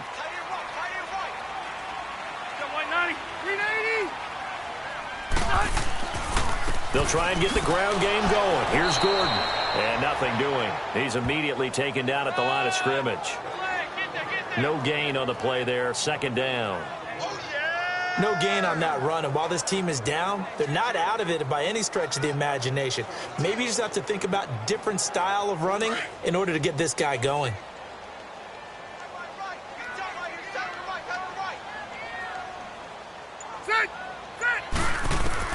Now a 2nd down throw for Rivers. And he finds a man with a crossing route. He's up to 70 yards receiving now as that last catch gets him a 1st down. 5th catch of the game for him there. Yeah, and the tight end position is now becoming a volume pass catcher. It used to be occasional, right? Safety valve. Throw one to him every so often, but mainly they want him out there to block. Nowadays, an integral part of the passing game, and they create such great mismatches that they often become the leading receiver. Rivers now perfect since the 2nd half started. 7 of 7. It's 1st and 10.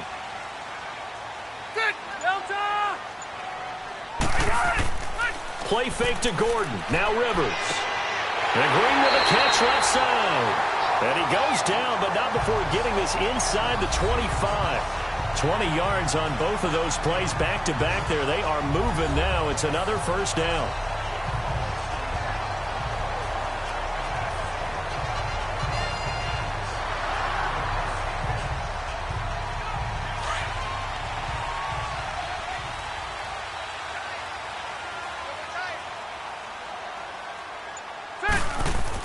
On 1st and 10, Rivers. And lucky to get away with one there. That one nearly picked. 2nd down. He's lucky to be getting that one back. After what they've done with him all day long with all the targets trying to go after him, he's obviously gotten smart and his pride has kicked in. Made a terrific play.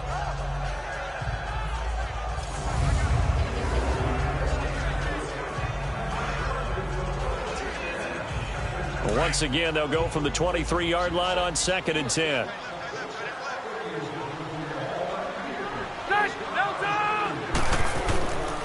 Now Rivers going to give it off to Gordon. And he will lose yardage and be backed up to the 24. That'll be a loss of a yard, and it leads to a 3rd down. He has elite instincts from his linebacker spot. He's able to diagnose the run and flies in like a missile to stop that one behind the line of scrimmage.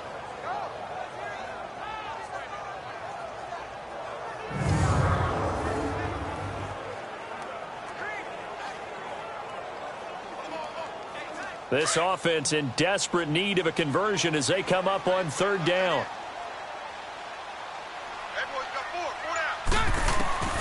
On 3rd down, Rivers.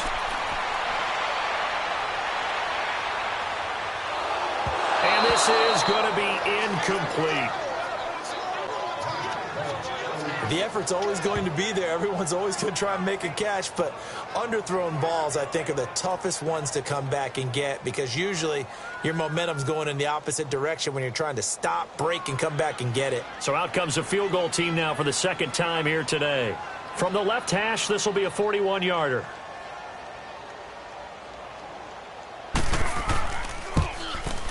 And Sturgis able to knock it through. And that cuts into the deficit. It's now 20-10. So he missed that field goal earlier, but he says not this time. Able to knock it through, give his guys 3. I like his poise. I like his confidence, his belief in himself. Sometimes when you miss that first one, you see a lot of guys sag and they can't make the next one. Not in this case. Stepped right up like a pro.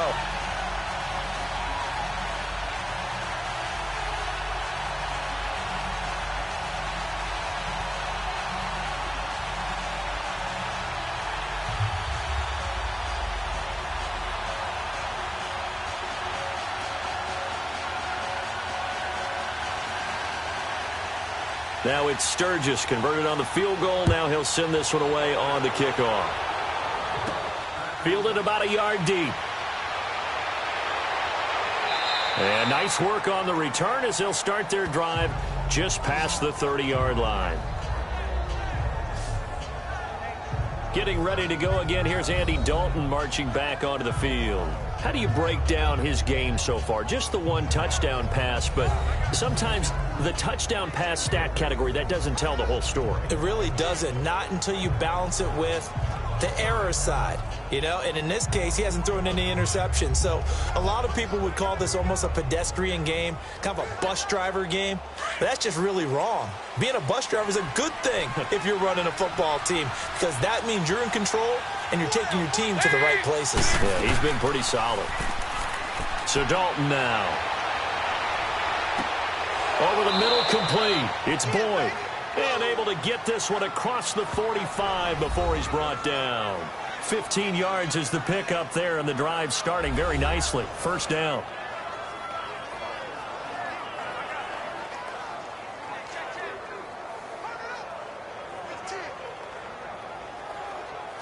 Andy Dalton now 5 straight completions here in this second half. 1st and 10.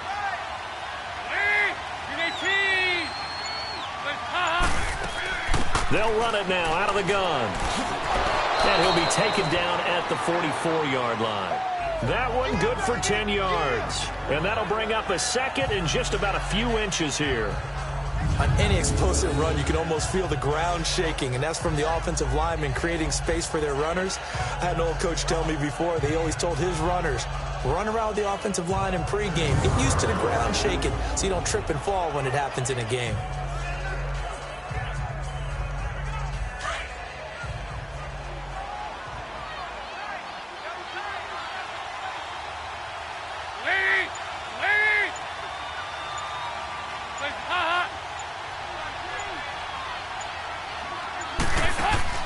Play fake. Here's Dalton.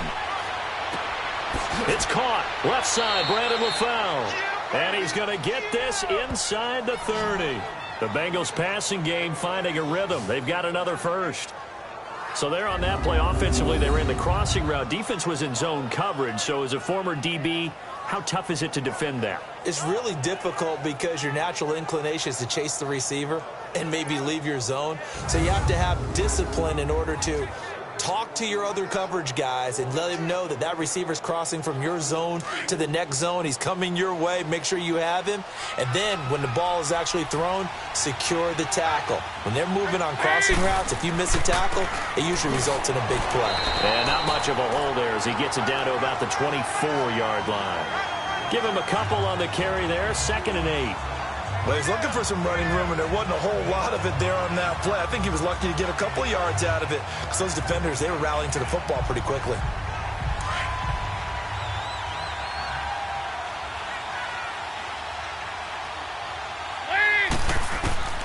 Second down, Dalton. Looking for Green, and it's intercepted. Picked up by Casey Hayward. And it's a big turnover there on the final play of the quarter. So it'll be a change of possession on the turnover when we get back. We'll return with more after this. You're watching the NFL on EA Sports. Back now at the StubHub Center in Carson. It's Charger football, but they trail here as we get going in quarter number 4.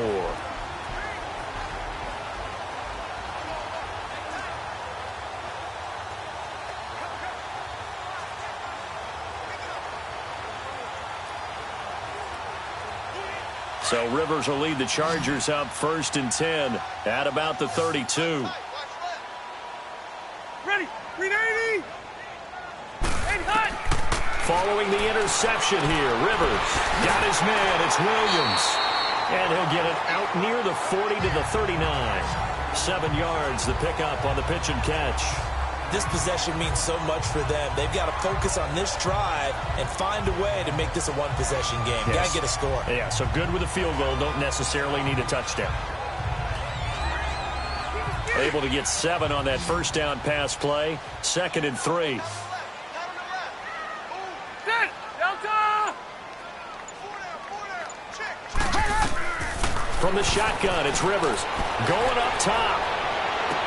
That's caught inside the 20. And he takes it in for a Charger touchdown. Tyrell Williams. 2 catches, 2 touchdowns here so far. And the Chargers are able to make this a close game again. No, we're not cheering. No, we're not rooting. But I am excited about this, and I know you are too. We got a ball game again after that big-time strike. Big-time strike, and you are right. Don't go anywhere yet. This thing's not done.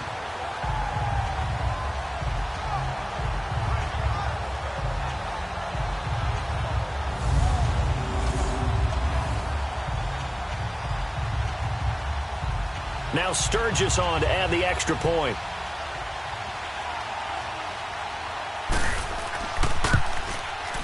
Sturgis for the extra point. And now things get a bit more interesting here in this 4th quarter.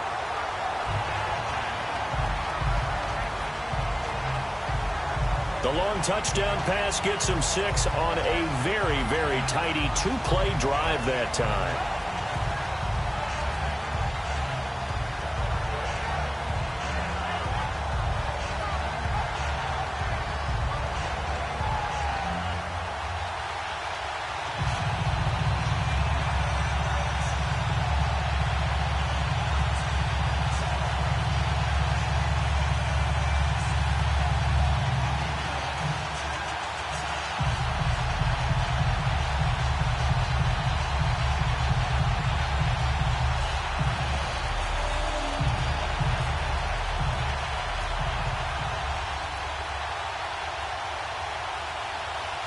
Sturgis out now to kick this one off. This is taken at the 3. And nice work on the return as they'll start their drive just past the 30-yard line. Cincinnati now ready to take the field. I'm curious to see, Charles, about the play calling on this drive. Last time out, the interception that led to a touchdown. Here we are. I mean, very close, 1-score game. Yeah, and if I'm a defender, I'm actually chirping to you on the other side of the ball, saying, hey, we picked off the last one. What you going to do about it now? So when you do throw the football, high percentage, but throw it with confidence. Because if there's any hesitancy at all, it could end up in enemy's hands again. So here's Dalton and the Bengals now. 1st and 10 at the 31-yard line. The drive starts with a handoff to Bernard. And he'll get this one up to about the 39 here. A good run there on 1st down, and it'll leave them with a 2nd and 2. Where Brandon Pace comes into play now because they've got the advantage. They've got the football, but they've got to be very careful about what speed they're going to play. You know, my music teacher back in New Paltz, Mrs. Bythema Bagley, used to say, don't go prestissimo when you really want to go largo. And what she meant by that is don't go too fast when you really want to go at a nice, slow, deliberate pace. I am speechless. I am without speech.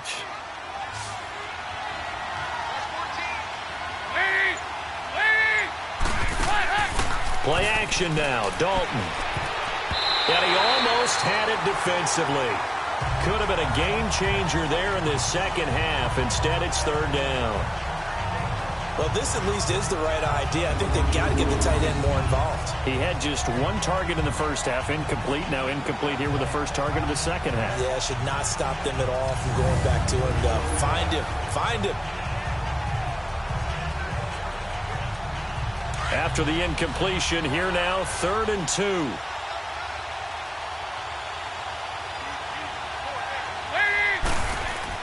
Dalton bootlegs out. Blitz coming, and down he goes. He was trying to keep his eyes downfield. Nobody came open. He's trying to do everything that he had been taught, right? Every bit of the technique. But if no one's open, there is no technique except make sure you hold on to the ball as you go to the ground when you're getting sacked.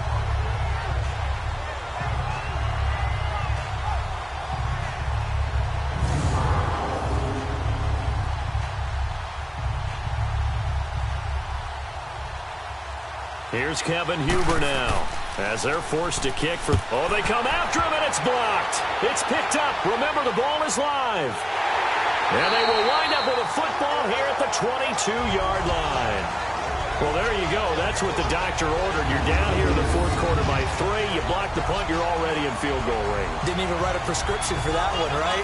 Not at all. You're exactly right, though. Big-time play. And now, if I'm them, I'm thinking bigger. You're already in field goal range. I'm thinking 6. Don't worry about trying to get 3. Really seize the momentum. And the Chargers coming out on the field now. And for them, a touchdown their last go-around. Obviously, they'll be hoping to do that again. And when you start plotting for this drive, when you start thinking to yourself, okay, what are we going to do? You don't go away from what you did before because that worked. But you have to be prepared for wrinkles and counters because you know they'll make some adjustments.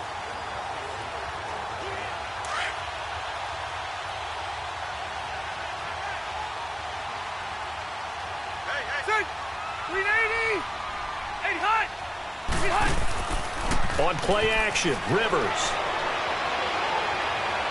He's going to take a shot for the end zone and nearly picked it off. He had a chance to come down with that in the end zone, but it'll wind up just being incomplete. And that's one he's got to be happy to have back. There wasn't a hole open in the zone. You'd have to think on early downs like that first down there, need to be a little bit more careful. Yeah, fortunately for him, got a couple more downs to play with. Rivers incomplete on first down. Here's 2nd and 10.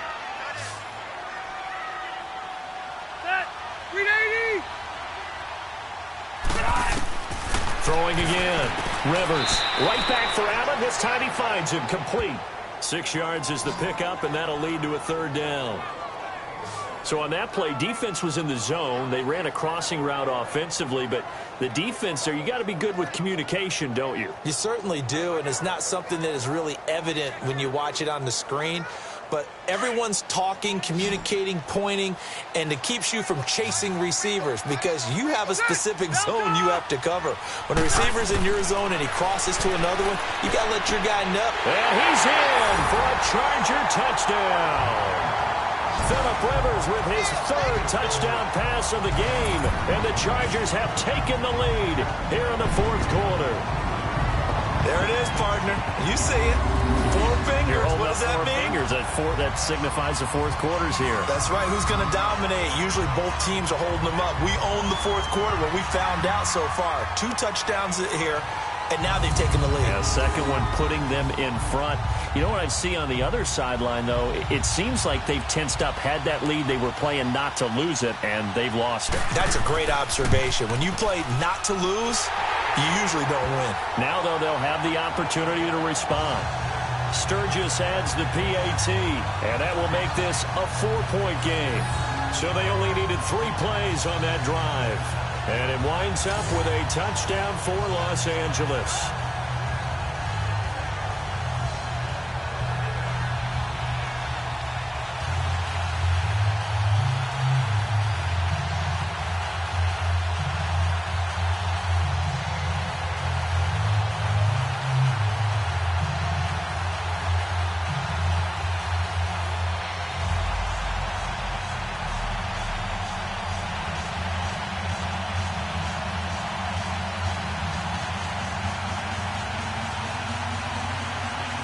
Sturgis out now to kick this one off.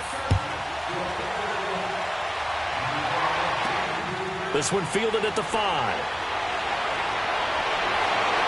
Solid return, pretty good field position. They'll start at the 32-yard line. Time for Tyler Boyd and the rest of the offense to take over now. So glancing at these numbers, I think they tell a story of, hey, early on, he got hot, he got their attention. They've been able to hone in on him, shut him down a bit. He certainly did get their attention, and that's the ultimate compliment for a player, that when you come out in the second half, all of a sudden there's extra guys around you, there are different coverages rolled your way. That means you've done something really well. Now it's up to him to make his own adjustment and find a way to beat the new defenses he's facing. So here's Dalton and the Bengals now. 1st and 10 at about the 32. Out of the gun, it's Dalton. Oh, did he hang on to it? He did on the dive. Nice grab. They may want to go back to that one. First play of the drive, good for 15 and a first down. And that's how you throw for a whole heap of yards in a game. You get efforts like that from your receivers. How about him laying out for that catch? Yeah, excellent. Makes the quarterback look a whole lot better.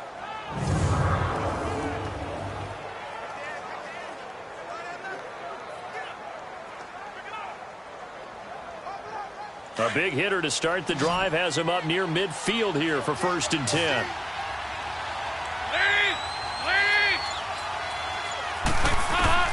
On 1st and 10, here's Andy Dalton. He couldn't quite hold it. Got hit. Ball pops out. Incomplete. Now, he's been a busy man out of the backfield. They've looked his way quite a bit so far in this game. Nice job there defensively, though, adjusting, because a couple of his earlier catches, he was wide open. Not that time. You mentioned the key word, adjustment. A better cover man on him now in space. So after the incompletion on 1st, now 2nd and 10. To throw again, Dalton. And this one taken in on the right sideline, but not in the field of play. They say it's incomplete.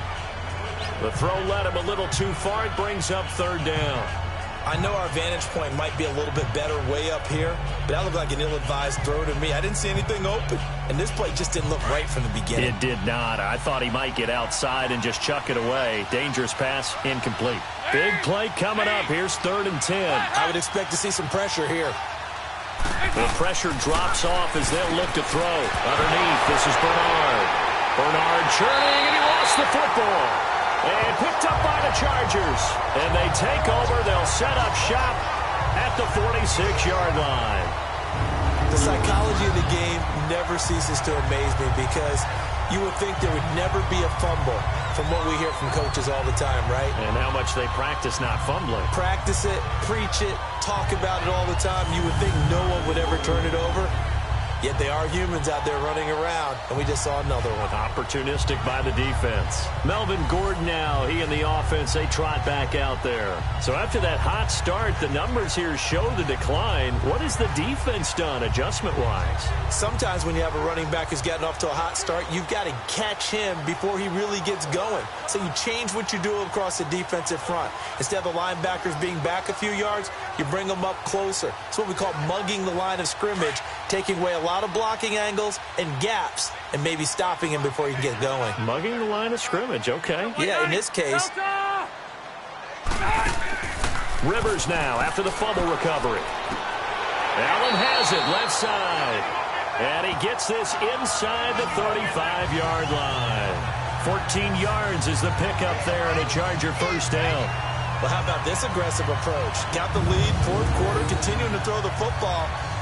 Are you thinking about Super Bowl 51? Atlanta had the lead against New England, and they ended up giving it up? I was going to say, don't say it, but you did say it. I did, didn't I? Yeah, anybody watching Atlanta, our apologies. So they'll come up 1st and 10 now from the 33.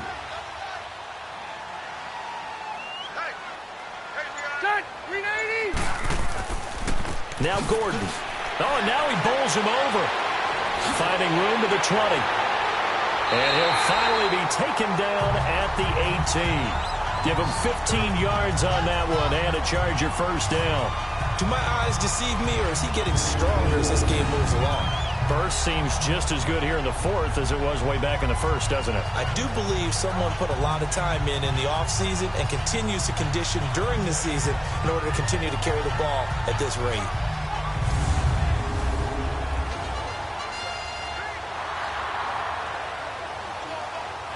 Back-to-back good plays have them on the move on first down.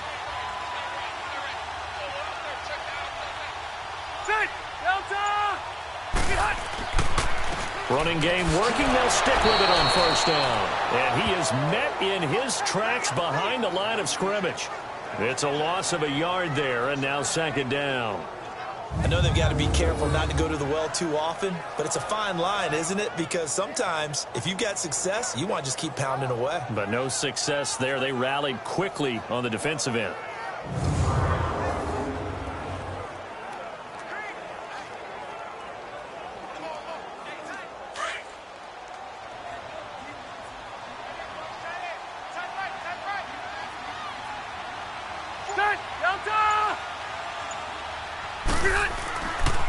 Another tote for Gordon. He's been busy this afternoon. And forget about finding a lane. He barely had time to look up before he was planted in the backfield.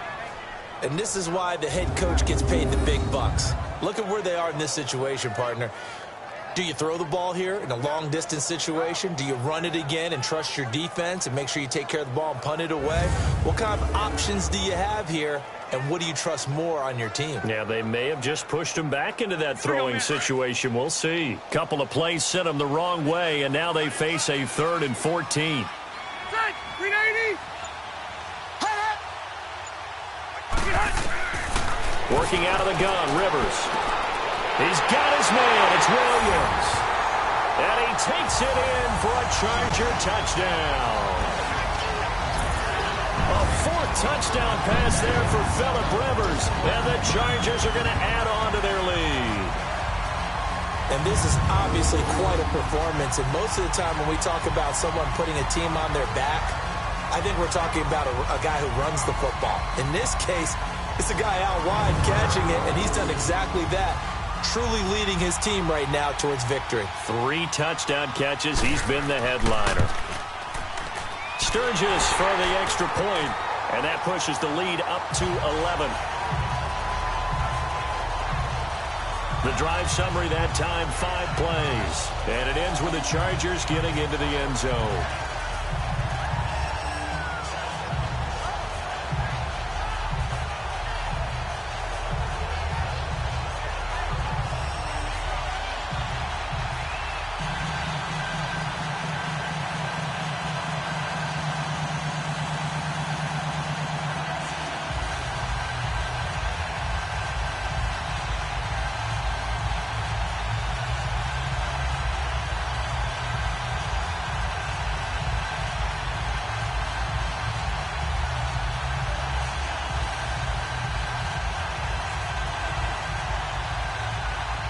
Sturgis out now to kick this one off. This is taken at his 4. And he'll take it up past the 25 to the 26-yard line. Cincinnati now ready to take the field. And they had the fumble last time that led to a touchdown. That's a no-no. We'll see what they do here this go-around. A big no-no. Put that in capital letters. Turning it over, the other team takes it down and scores. That can be a deflator for a football team. Now it's up to the offense to get back out on the field and pick things up. You know, they're out there. We'll see if they can pick those things back up. So here's Dalton and the Bengals now. 1st and 10 at their own 26. From the gun, Dalton looks to throw. Throwing the out route incomplete. That's Boyd. Oh, he's got a little daylight. And he'll take this into the end zone for a Bengal TD. Tyler Boyd, 74 yards. And the Bengals have got it back to a 1-score game. As a former DB, you might not like to see that, but from a wide receiver's perspective, those are the plays they dream of. Correct on both counts, all right? Because once he took off, I mean, let's face it, that should have been done in Big Sky country. Aren't any speed limits out there? And off he went. Glad I wasn't the one trying to chase him.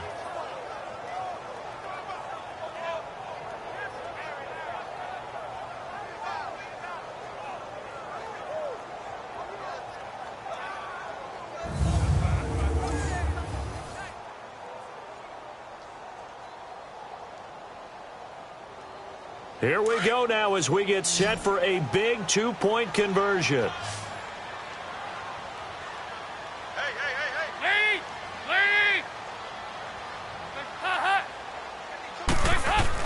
Dalton.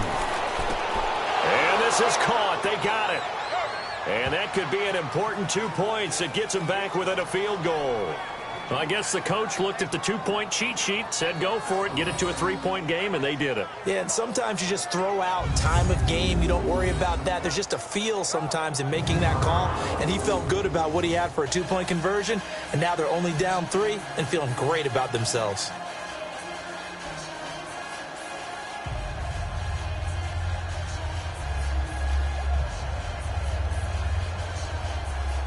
Bullock out now to kick this one away.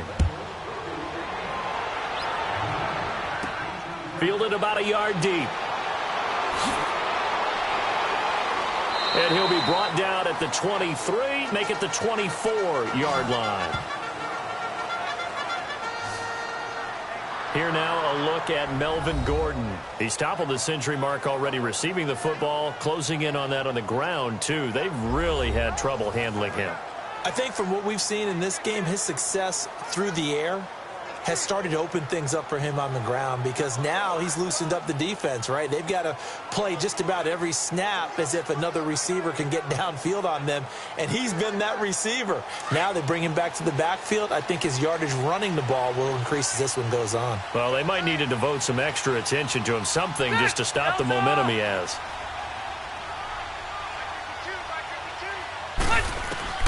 First down, Rivers. Allen's got it over the middle. And he'll get it up to the 33-yard line. 10 yards on the pickup there, and it'll be second down. Always laugh when people say, what's the toughest route to defend? You know, like any of them, especially if it's a good receiver, that makes things very difficult. But when you're running a drag route, something short, shallow, going through defenders, using guys almost as screens in order to get open, that makes things tough for guys trying to get to the football.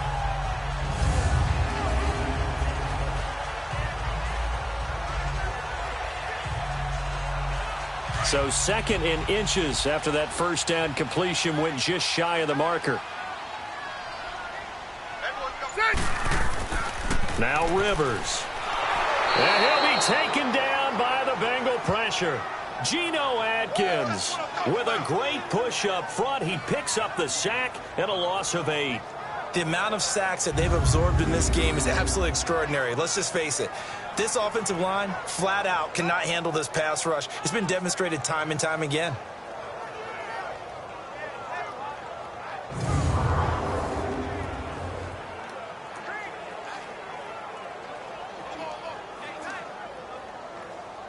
And a nickel look here for the Bengals as they try to defend this on third. Set!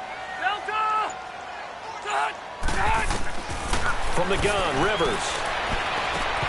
And he couldn't hang on to it through the contact. Incomplete.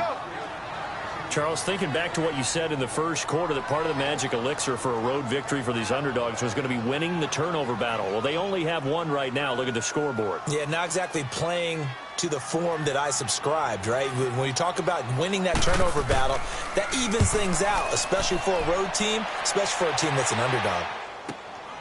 Fielded at the 20. Nice job bringing that one back. 14 on the return. And the Bengals will take over here, 1st and 10. Now the Cincinnati offense ready to see what they can do here. And following that long touchdown pass, a one-play drive last time, let's see if the defense, you know they're ready. They don't want that to happen again. And you would have thought they would have been ready the last time.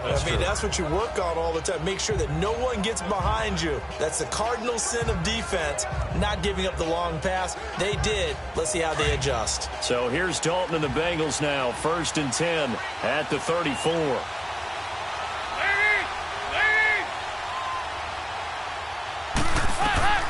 Dalton here from the gun.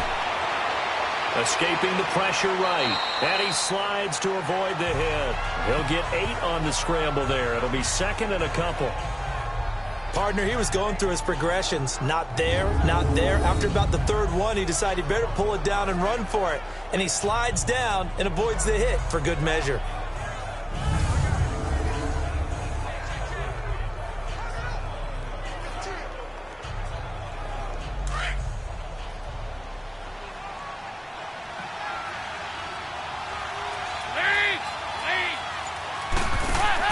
Off off the play fake to Mixon. This is Dalton. And incomplete there. A nice hit. Jars the ball free and brings up third down. Trying to get that one to his tight end, and they've been trying to get the ball to him, but as of yet, unable to successfully complete one. But you know there's usually a nice comfort zone in throwing to the tight end. Great sight lines, usually right in the middle of the field. After the incompletion, here now, 3rd and 2.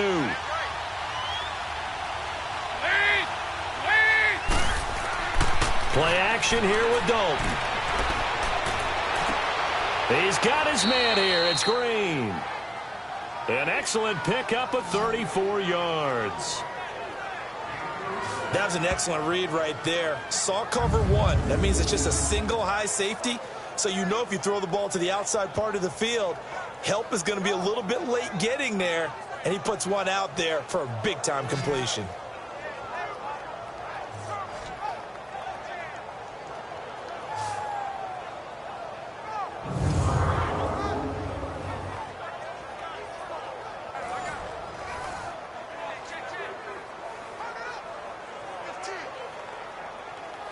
So the big play gets him all the way down to the outskirts of the red zone here for 1st and 10.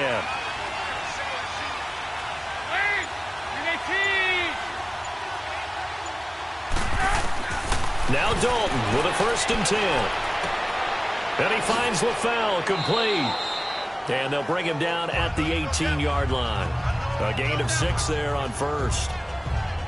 When you see zone defense and you know you've got a drag route on as your primary call, you've got to be really careful as a passer about how far you let your guy go because he might wander into some tough coverage. 6 yards was the pickup on the last completion, so here's 2nd and 4.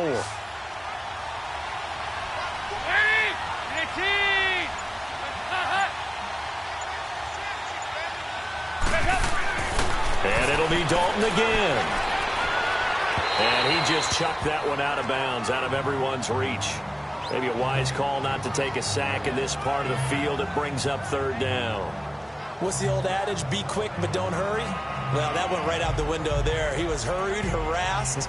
That ball had to be gotten rid of, otherwise he was going to get sacked. Now they face a 3rd down and 4 after that incompletion on 2nd down.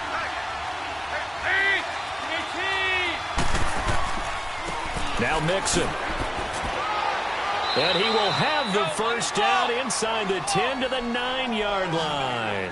They're able to convert on 3rd down, and that sets up a 1st and goal. Brandon, unfortunately, I've been here before. They've had 2 opportunities to stop them, so this is demoralizing. They haven't gotten it done. Now you're calling all your blitzes, all your attack defenses, but you're not worried about playing your normal position. You're going to take chances now. Well, you said it. 2 third down opportunities to get off the field. Couldn't do it, and the clock continues to roll.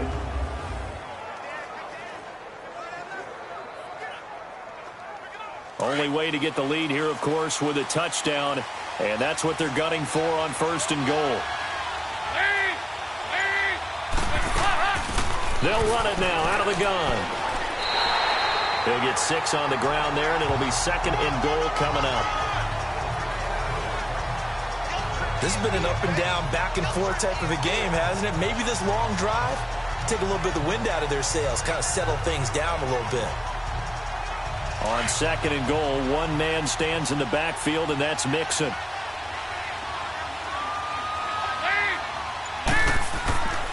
They'll give it to him up the middle, and he is in. Touchdown, Bengals. A great play there, taking it in from 4 yards out, and the Bengals have taken the lead here in the 4th. Solid job up front, really just a solid job all the way around to get that one in. Yeah, that was well executed, wasn't it? Well blocked, well run. End result, 6 points. Touchdown.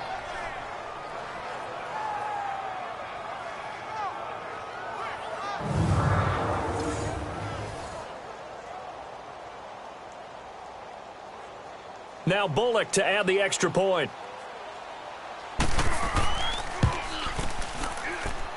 Bullock good on the extra point, and the decision to just kick the extra point winds up successful. So that drive in total 8 plays, and it all culminated in the touchdown run coming from Joe Mixon.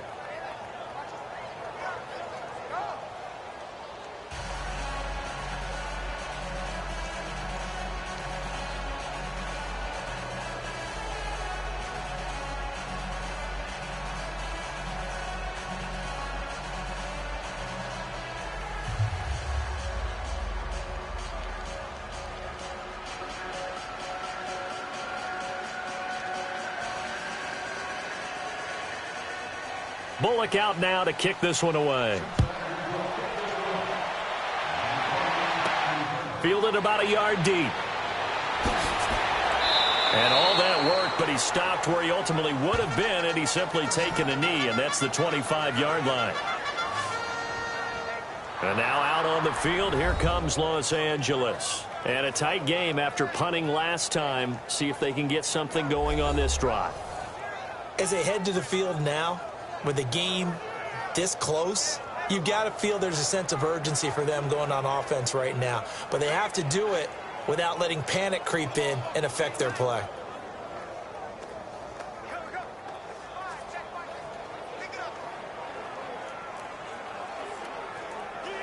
So Rivers will lead the Chargers up 1st and 10 at their 25-yard line. Rivers now to throw on 1st down. It's caught on the right side. Williams. And they're able to get this one across the 35. The drive starting with a 1st down, 11 yards on that pickup. And when you're playing a quarterback with some experience and some moxie, you enter the danger zone when you decide to blitz him, because if he's able to diagnose as he did on that play, he can hurt you downfield. He reads defenses so well, doesn't he? He really does, and the best part about that play for him, I don't think that was his primary target. I don't think so either. I think he had the read, figured out where the blitz was coming from, and went to a secondary target for a really nice game. So from the 36 now, 1st and 10. Rivers on 1st down. Wide open receiver, complete. And he'll be corralled out across midfield down to the 45. The Chargers passing game rolling a bit here. They've got another 1st. Tell you what, he's been able to put the ball in some tight spots all game long. That throw, no different. Yeah, a lot of people would call it a gutsy type of a throw. I think he looks at it as, I can do it, so it's not that big of a deal to me, and I'm going to keep firing.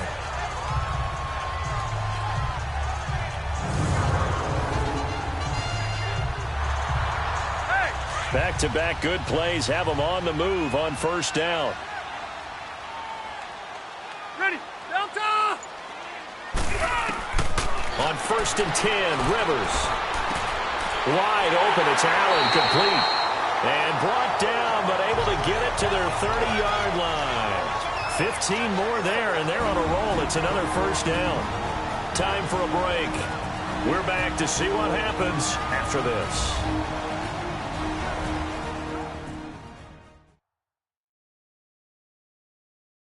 So it's Charger football as we welcome you back from the 2-minute warning.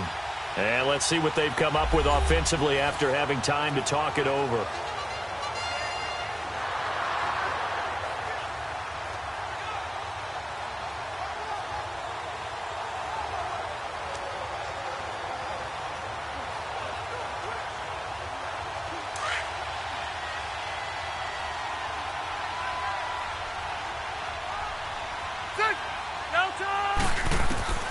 A 1st down throw here for Rivers.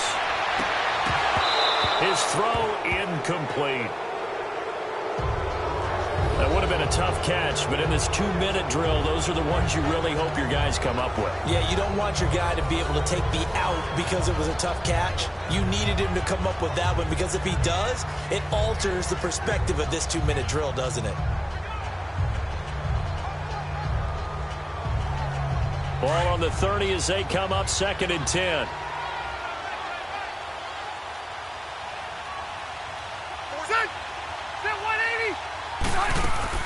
He'll look to throw.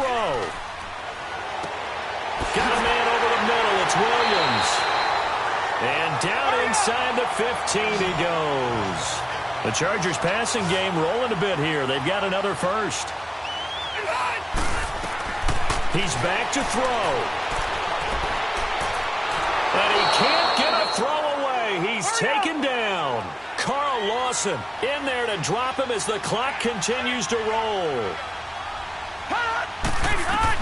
They'll look to throw. And he's got his favorite target yet again. It's complete. The Charger 1st down. Rivers hooking up with Allen.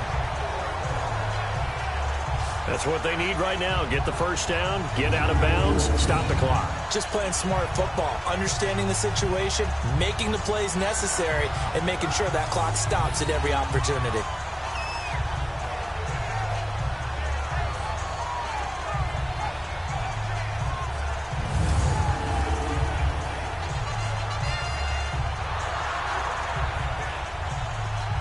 Only way to get the lead here, of course, with a touchdown, and that's what they're gunning for on 1st and goal. Back to throw. And he's in for a Charger touchdown. Tyrell Williams from 4 yards out. And the Chargers have taken the lead here in the 4th quarter. Wow, I know it's a never-say-never situation, but to me, that looks like that's the one that's going to finish them off. The score that puts them in front here late, but now you got to rally your kick team, don't you, and say the last thing we need is a big return. And what happens is guys get overeager, get out of their lane because they're so excited they want to make the last tackle. You mess up, could come back at you a long way. Sturgis adds the PAT, so it's now a 3-point game here in the closing stages as a field goal now can only tie it. So that drive takes him down the field in 8 plays. And it winds up with a touchdown for Los Angeles.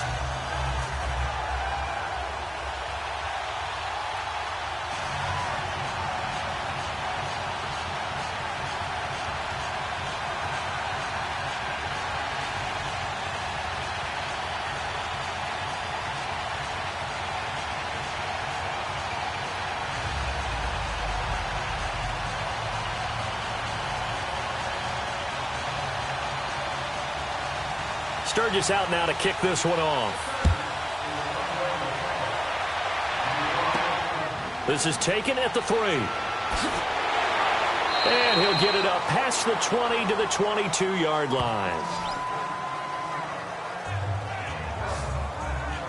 Getting set to go again, Andy Dalton marches back onto the field. This is something we've seen many times over the course of his career. Can he pull off another 4th quarter comeback? And it's very strange, isn't it? Because when it's a player of this magnitude, even though the guys on defense have the lead and are sitting in the best spot, they're maybe the most nervous people in the stadium because they've seen this happen to too many people before, too many teams. They've got to find a way to shut him down. Here we go again for the grizzled vet.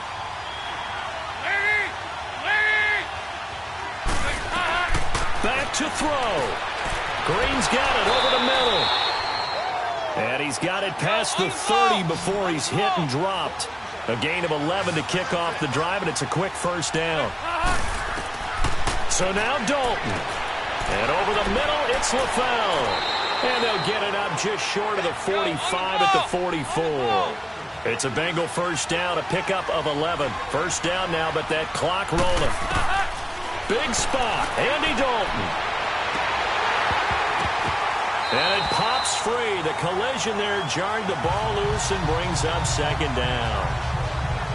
These are the spots, this stage of the game, where it pays to have speed on the perimeter, doesn't it? It certainly does. And in the 2nd quarter, he may very well run by him. But in this situation, I know as a defender, I'm loosening up a couple of extra steps that allowed him to run with him stride for stride. An incomplete pass on 1st down. That leads to a 2nd and 10.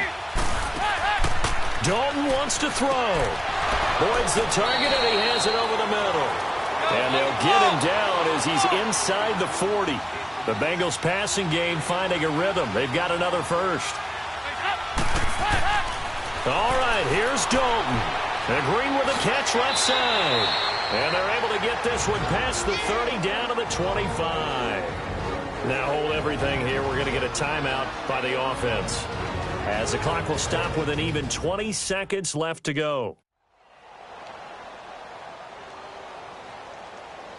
So the offense took the timeout. Looks like they're ready to go as we get set to resume the action.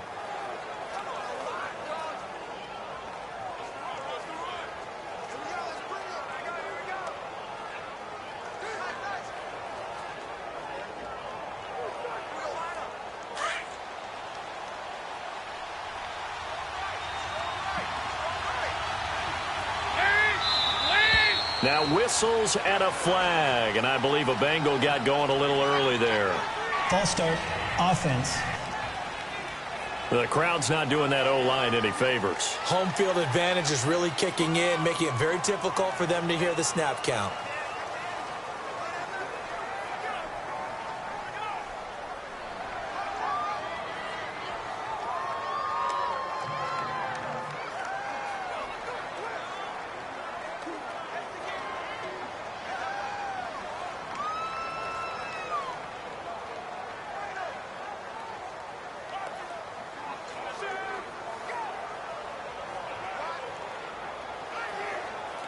The false start backs him up 5, 1st and 15.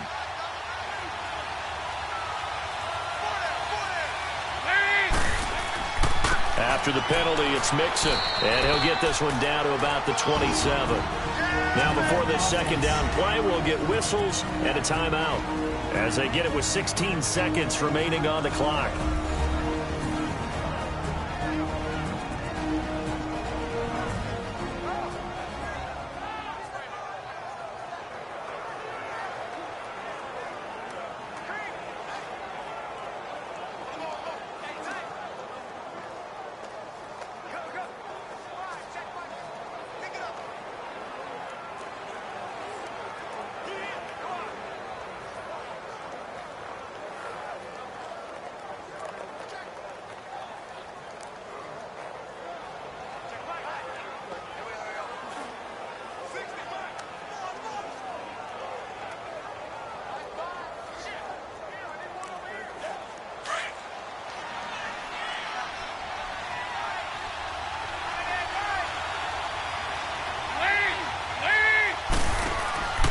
Again, it's Mixon. And he's going to fight his way forward here for a modest gain. And a stoppage here, a timeout before this third down play takes place, as he'll stop it with 11 seconds remaining in the ball game. So the offense takes the timeout, and they are back out and ready to rock.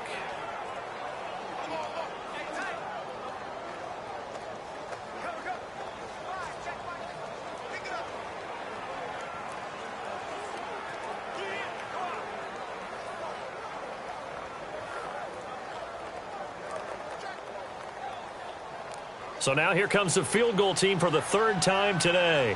This to potentially send us to overtime. And now the Chargers are going to look up here and signal for a timeout. It's just their first. They've got 2 more to use here in the final stages.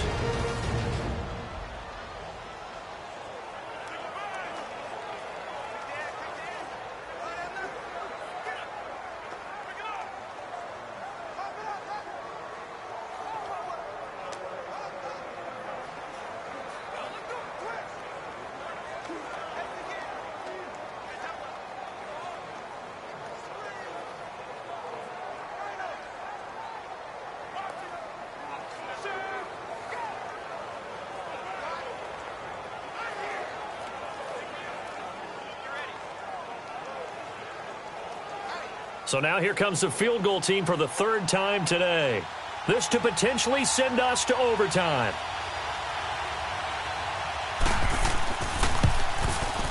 And his kick is right there. It's good. And they will tie this game here in the final seconds. So a money kick there in the final seconds. And now, barring any hijinks on the kickoff here, partner, I think you and I, we're going to settle in for a little overtime. And I wouldn't have it any other way. This has been a dogfight all through regulation. No reason to think it won't continue in the extra period.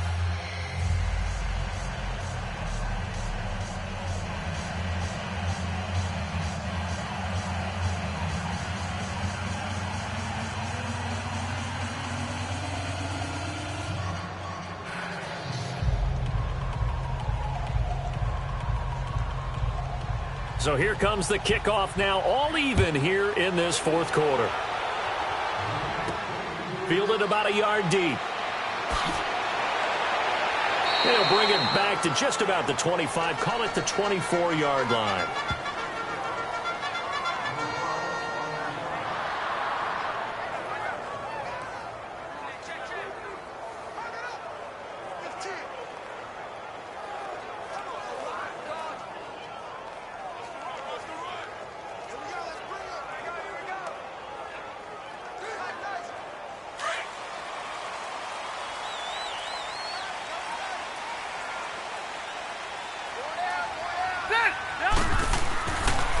Now a handoff. This is Gordon. And up to the 35 before they're able to knock him down. 4 quarters not enough. We're all even, and to overtime we go. How much fun is this for everyone who's watching the game? How much fun is it for us to see this one get an extra period to get settled?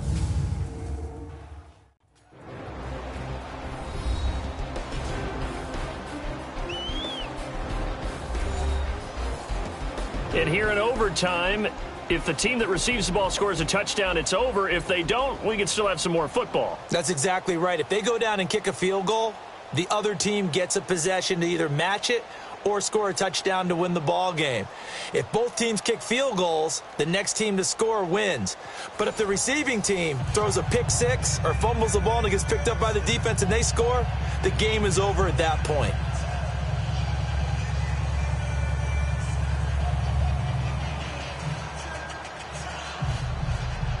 So a tie ball game here as the kick's away. That'll be taken in the end zone. And no run back here. This will be a touchback, and it comes out to the 25-yard line. Here comes the Chargers offense now back out onto the field. They control their own destiny here. They have the football in overtime. Obviously, a touchdown would win it. And I think teams around the league are still adjusting to the idea of going downfield, scoring a touchdown wins the game, because they were used to just going downfield and trying to get in field goal range to win a game. Still having to make that transition. Let's face it now, the ones who are doing it best know they need to go down, attack, put the ball in the end zone, and not leave it up to a field goal and give the other team a chance. Yeah, as we said, they control their own destiny now. Check 390, 380. Now Gordon on first down. And he'll fight forward to about the 27-yard line. 2 yards on the pickup there. It'll be 2nd and 8. Short gain there to start overtime. Almost a tester play, wasn't it? Wanted to see if the guys on defense were going to fit the gaps the correct way, because we're in overtime. So it's not just physical tiredness out there, right? Mentally, are you still doing what you're supposed to do? And they were up to the task on that play. And certainly fatigue on both sides of the football. Now Rivers. And it's incomplete. You got to remember, because now that we're in overtime, mistakes get magnified. So you got to walk that line between being aggressive and being careful, because that was a dangerous throw right there. You obviously could not have an interception in this spot. And nearly was an interception. He's lucky to get that one back.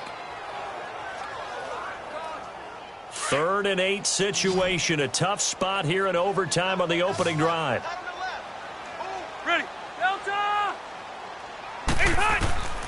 From the shotgun, it's Rivers. And that is incomplete. The temptation to go for it probably there. Always is, especially in overtime. Got to punt it, though. I think you're right. I think that you absolutely have to punt it away and trust your defense, especially play a little field position here. But you're so right about the temptation. Another way to satisfy that, though, line up in punt formation and fake it. That's another way to get it done. This is taken at the 23. A good return there. Call it 13 yards. The Bengals getting set to go. Their defense did its job, got the stop. All they need is 3, and this is over. Couldn't have done much else other than score themselves and end it. But they turned it back over to them, and now all they need is a field goal to win the game. An excellent job by the defense. Can the offense finish things off? Yeah, part 1 is done, now part 2. So here's Dalton and the Bengals now. 1st and 10 at their 35-yard line.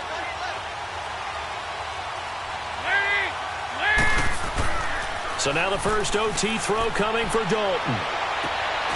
He's just going to dump this one off to his fullback out of the backfield. Give him 6 on the play, and it'll bring up a 2nd down. It's interesting because when I'm watching college football and I'm evaluating guys for the draft now, my list of fullbacks, pure fullbacks, it's a very short list. I'm probably evaluating more punters and kickers now than I am fullbacks, but doesn't matter what you call the position, it's who you put there, and there we saw completion. It's 2nd down. Dalton looking. Got his man complete over the middle. It's Boyd. And he'll go down right around the 47 this time. And that'll put him right on the doorstep of a 200-yard game. He's at 199 as he picks up the first.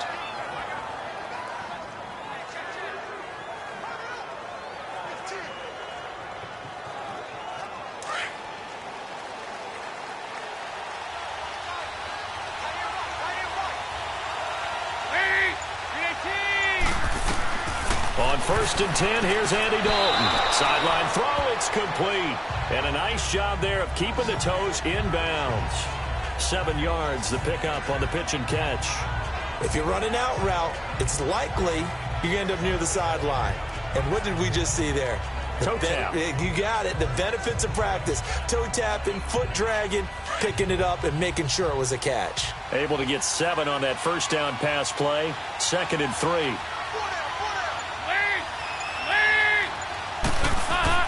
Off the play fake to Mixon. This is Dalton. And that'll be incomplete.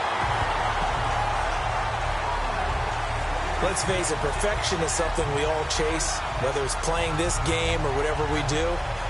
Hard to attain, but that's what they were searching for as that pass goes incomplete. So the incomplete pass on the last play, and that leads us to a 3rd and 3.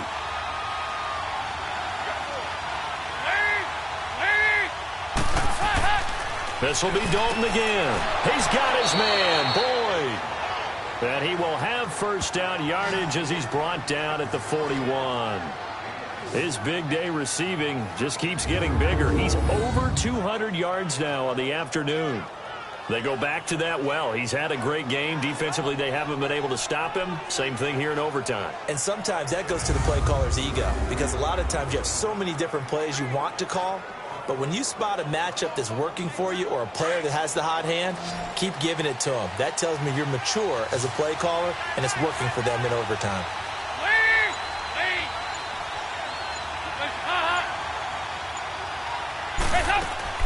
They go play action here on first down.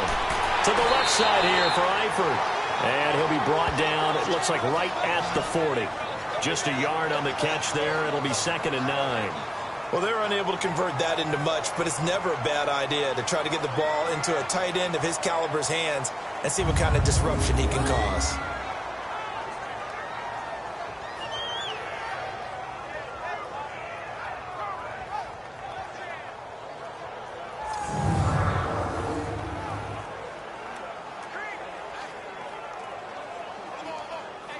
They only got a yard out of that last completion, and that makes this 2nd and 9.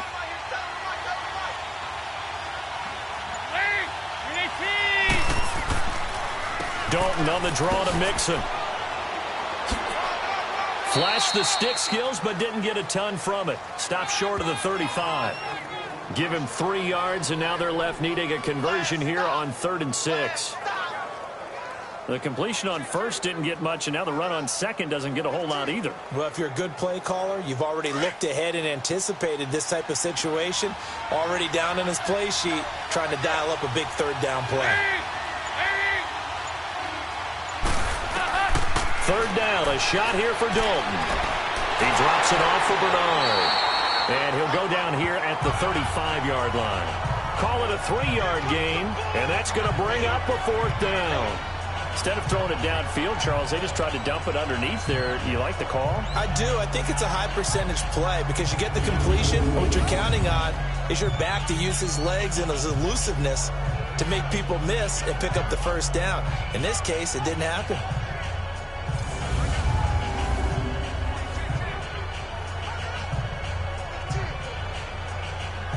So the field goal unit is on the field as this is a big spot right here. From the left hash, this will be a 52-yard attempt. And now the Chargers are going to signal for another timeout. They'll be left with just 1 remaining here in OT. The defense, they got a little bit of a breather. Now they're back and set as we resume play.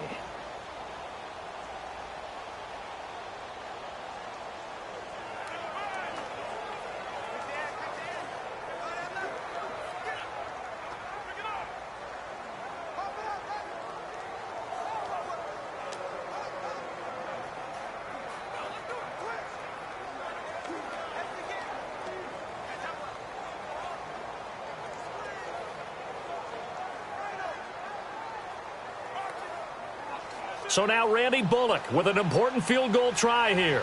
From the left hash, this will be a 52-yard attempt. Oh, they get to the football. It's blocked. It's picked up. A live ball here, remember. And, partner, right away, I'm brought back to the words of my special teams coach when I played in college. Sometimes you just have to want to go block a kick. And here with a chance to win the game at OT on the O-line, you got to max protect. It's amazing, isn't it? You spend all that time in practice, you go over all the different possibilities, and with the games on the line, someone leaks through, and now you've got a block kick.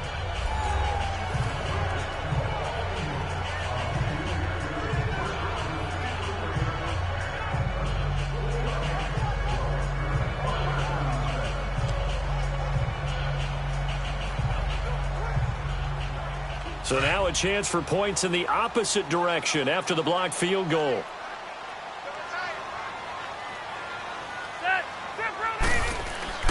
Play fake to Gordon. Now Rivers.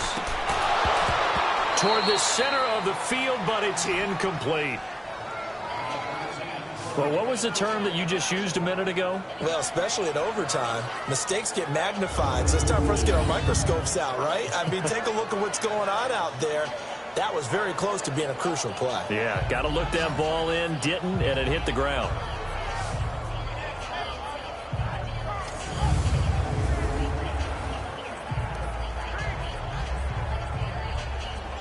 So second down, still 10 yards to go, ball on the 43. 390. Now a 20th carry, number 20 here for Melvin Gordon.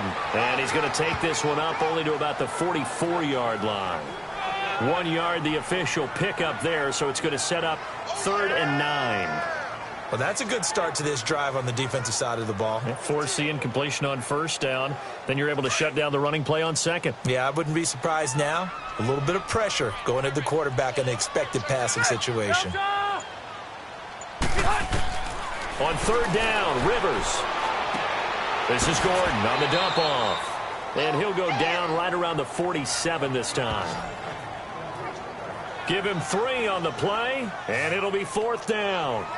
One hallmark of good defenses is understanding the game, understanding positioning, and tackling immediately in the secondary after catches. I think we just saw that on display right there. Got to him before he ever had a chance to think about turning it upfield.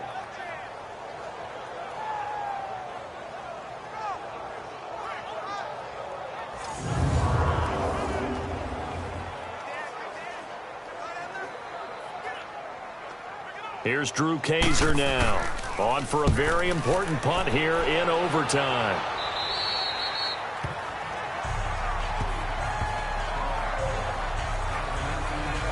The Bengal offense now gets set to head back out onto the field. Neither team scored yet. Now we go to sudden death. Next points win this game. How about the tension right now? It is ratcheted up, isn't it? I mean, now whatever happens, points are scored, that's your ball game. Can't wait to see the defense now. Do they get a little more aggressive in order to not let the team just drive the ball easily down the field? Got to be careful, though, right? Yeah, if you're too aggressive, you just give up something easy and cheap. But some defensive coordinators, they'd rather take a stand that way as opposed to being nickel and dime down the field. Nixon gets the nod to start the drive. And a short pickup there as he'll take this up to right around the 20. Just a yard on the first down carry, so it's 2nd and 9. Nice job by that defensive front there to hold him to a short gain on first down. Well played, I must say. Yeah, only getting 1 yard. There was no room to run.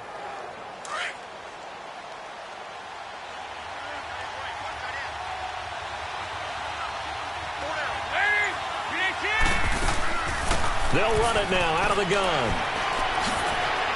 And he's going to get this one across the 30-yard line. 12 yards that time, and a Cincinnati first down. Well, how many times do we say in this game that speed kills, and it does it in so many different ways? In this case, you got a back who's quick and shifty, can make moves, make people miss, but also gets to and through a hole before it can close down. That's some of the benefits of that speed, not just outrunning people in the secondary, and that led to a really nice gain. From the 32 now, here's 1st and 10.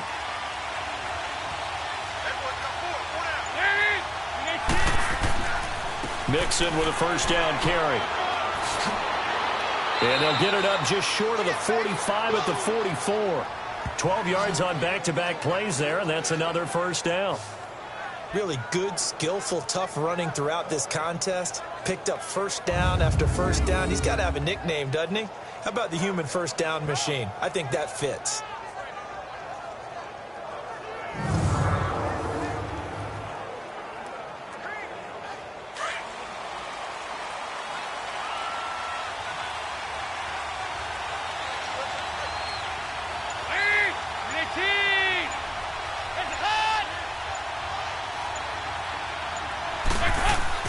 A first down throw coming for Dalton.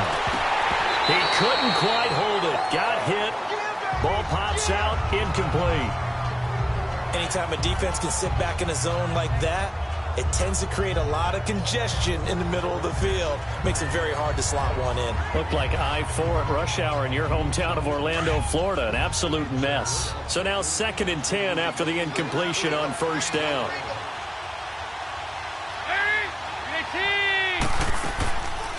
They'll run it now out of the gun.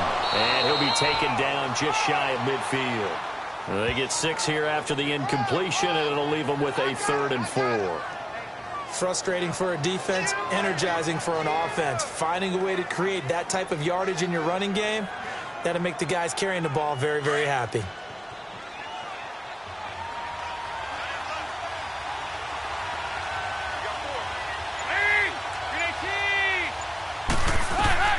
Third down from the gun, Dalton. And this is going to be incomplete.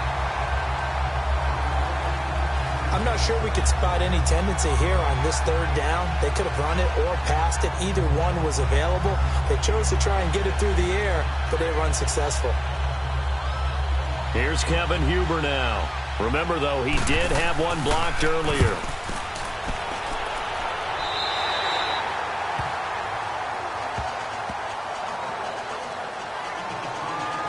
And now out on the field, here comes Los Angeles. We have seen a lot of points here in this quarter. For us up here in the booth, it's been fun to watch. The defensive coordinators probably scratching their heads. Yeah, they're going a little bit crazy right now. But let's face it, all of our friends who play fantasy, they're enjoying the heck out of this show because most of them are creating and getting a bunch of points. Yeah, points certainly not at a premium here.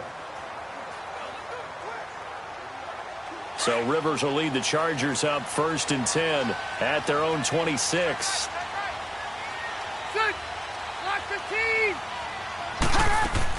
They'll run it now out of the gun. Able to fight through one tackle. And he gets this one just shy of the 40. They'll mark him down at the 39. Give him 13 yards on the opening play of the drive and also give him a first down. We used to work relentless a lot with guys who are aggressive on the field. In this case, it really fits, doesn't it? How about his ability to break tackles and his feet never stop moving?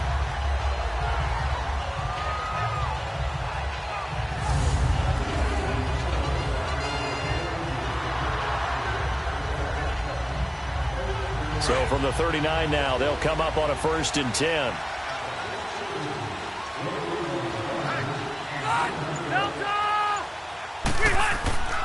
Right back to him on first down.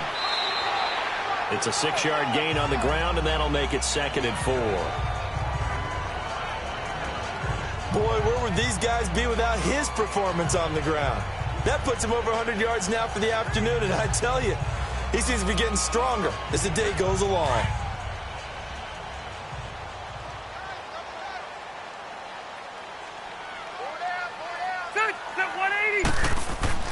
Now it's a bootleg with Rivers. And oh, look at that, a diving catch. 12 yards there as they keep this drive rolling. It's another first down. Partner, if you and I were playing quarterback in this one, we would be really confident right now throwing it to him, wouldn't we? Yeah, he's been spectacular. He's just saying, hey, I was all state. I'll make it rain out here.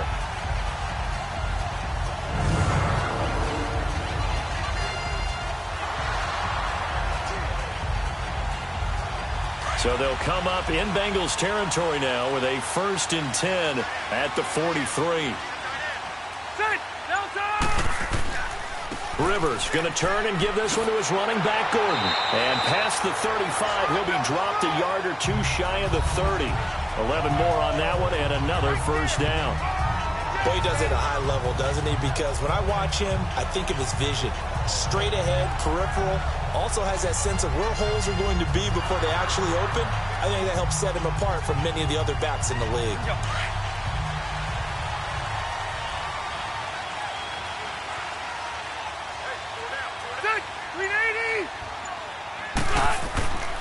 Running game working. They'll stick with it on first down. And maybe a measure of revenge there. He's had his way in this one, but this time they get him behind the line. He's had some big runs in this game. Not there, though. But I don't think they're going to be deterred by that play right there. He's had some nice runs in the game.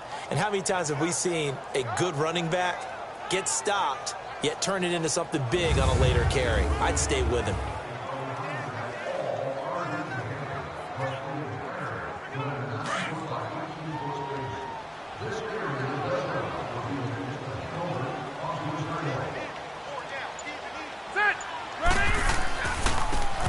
Now they try the right side here. And he'll be a little shy of the 25 here at the 26-yard line. Give him 10 yards on the pickup, and they're going to have a third down. Despite the blitz, they're still able to pick up a nice, solid gain. The disadvantage of blitzing often alters the normal spacing and run fits and leaves creases like they were able to exploit right there.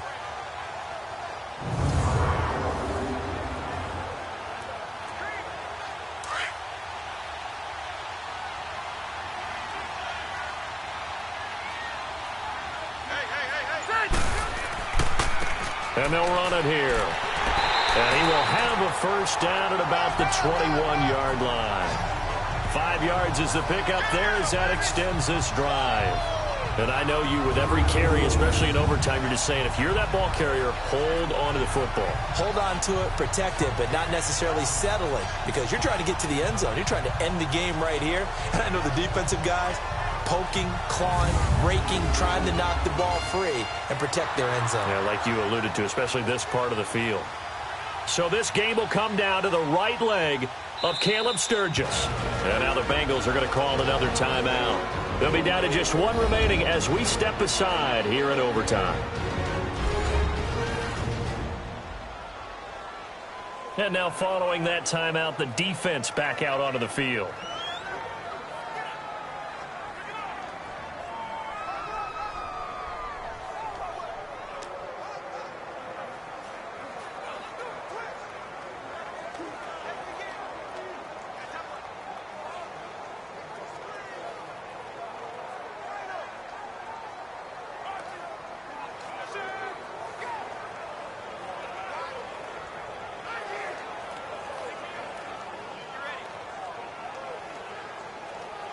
So this game will come down to the right leg of Caleb Sturgis. This to win it in overtime.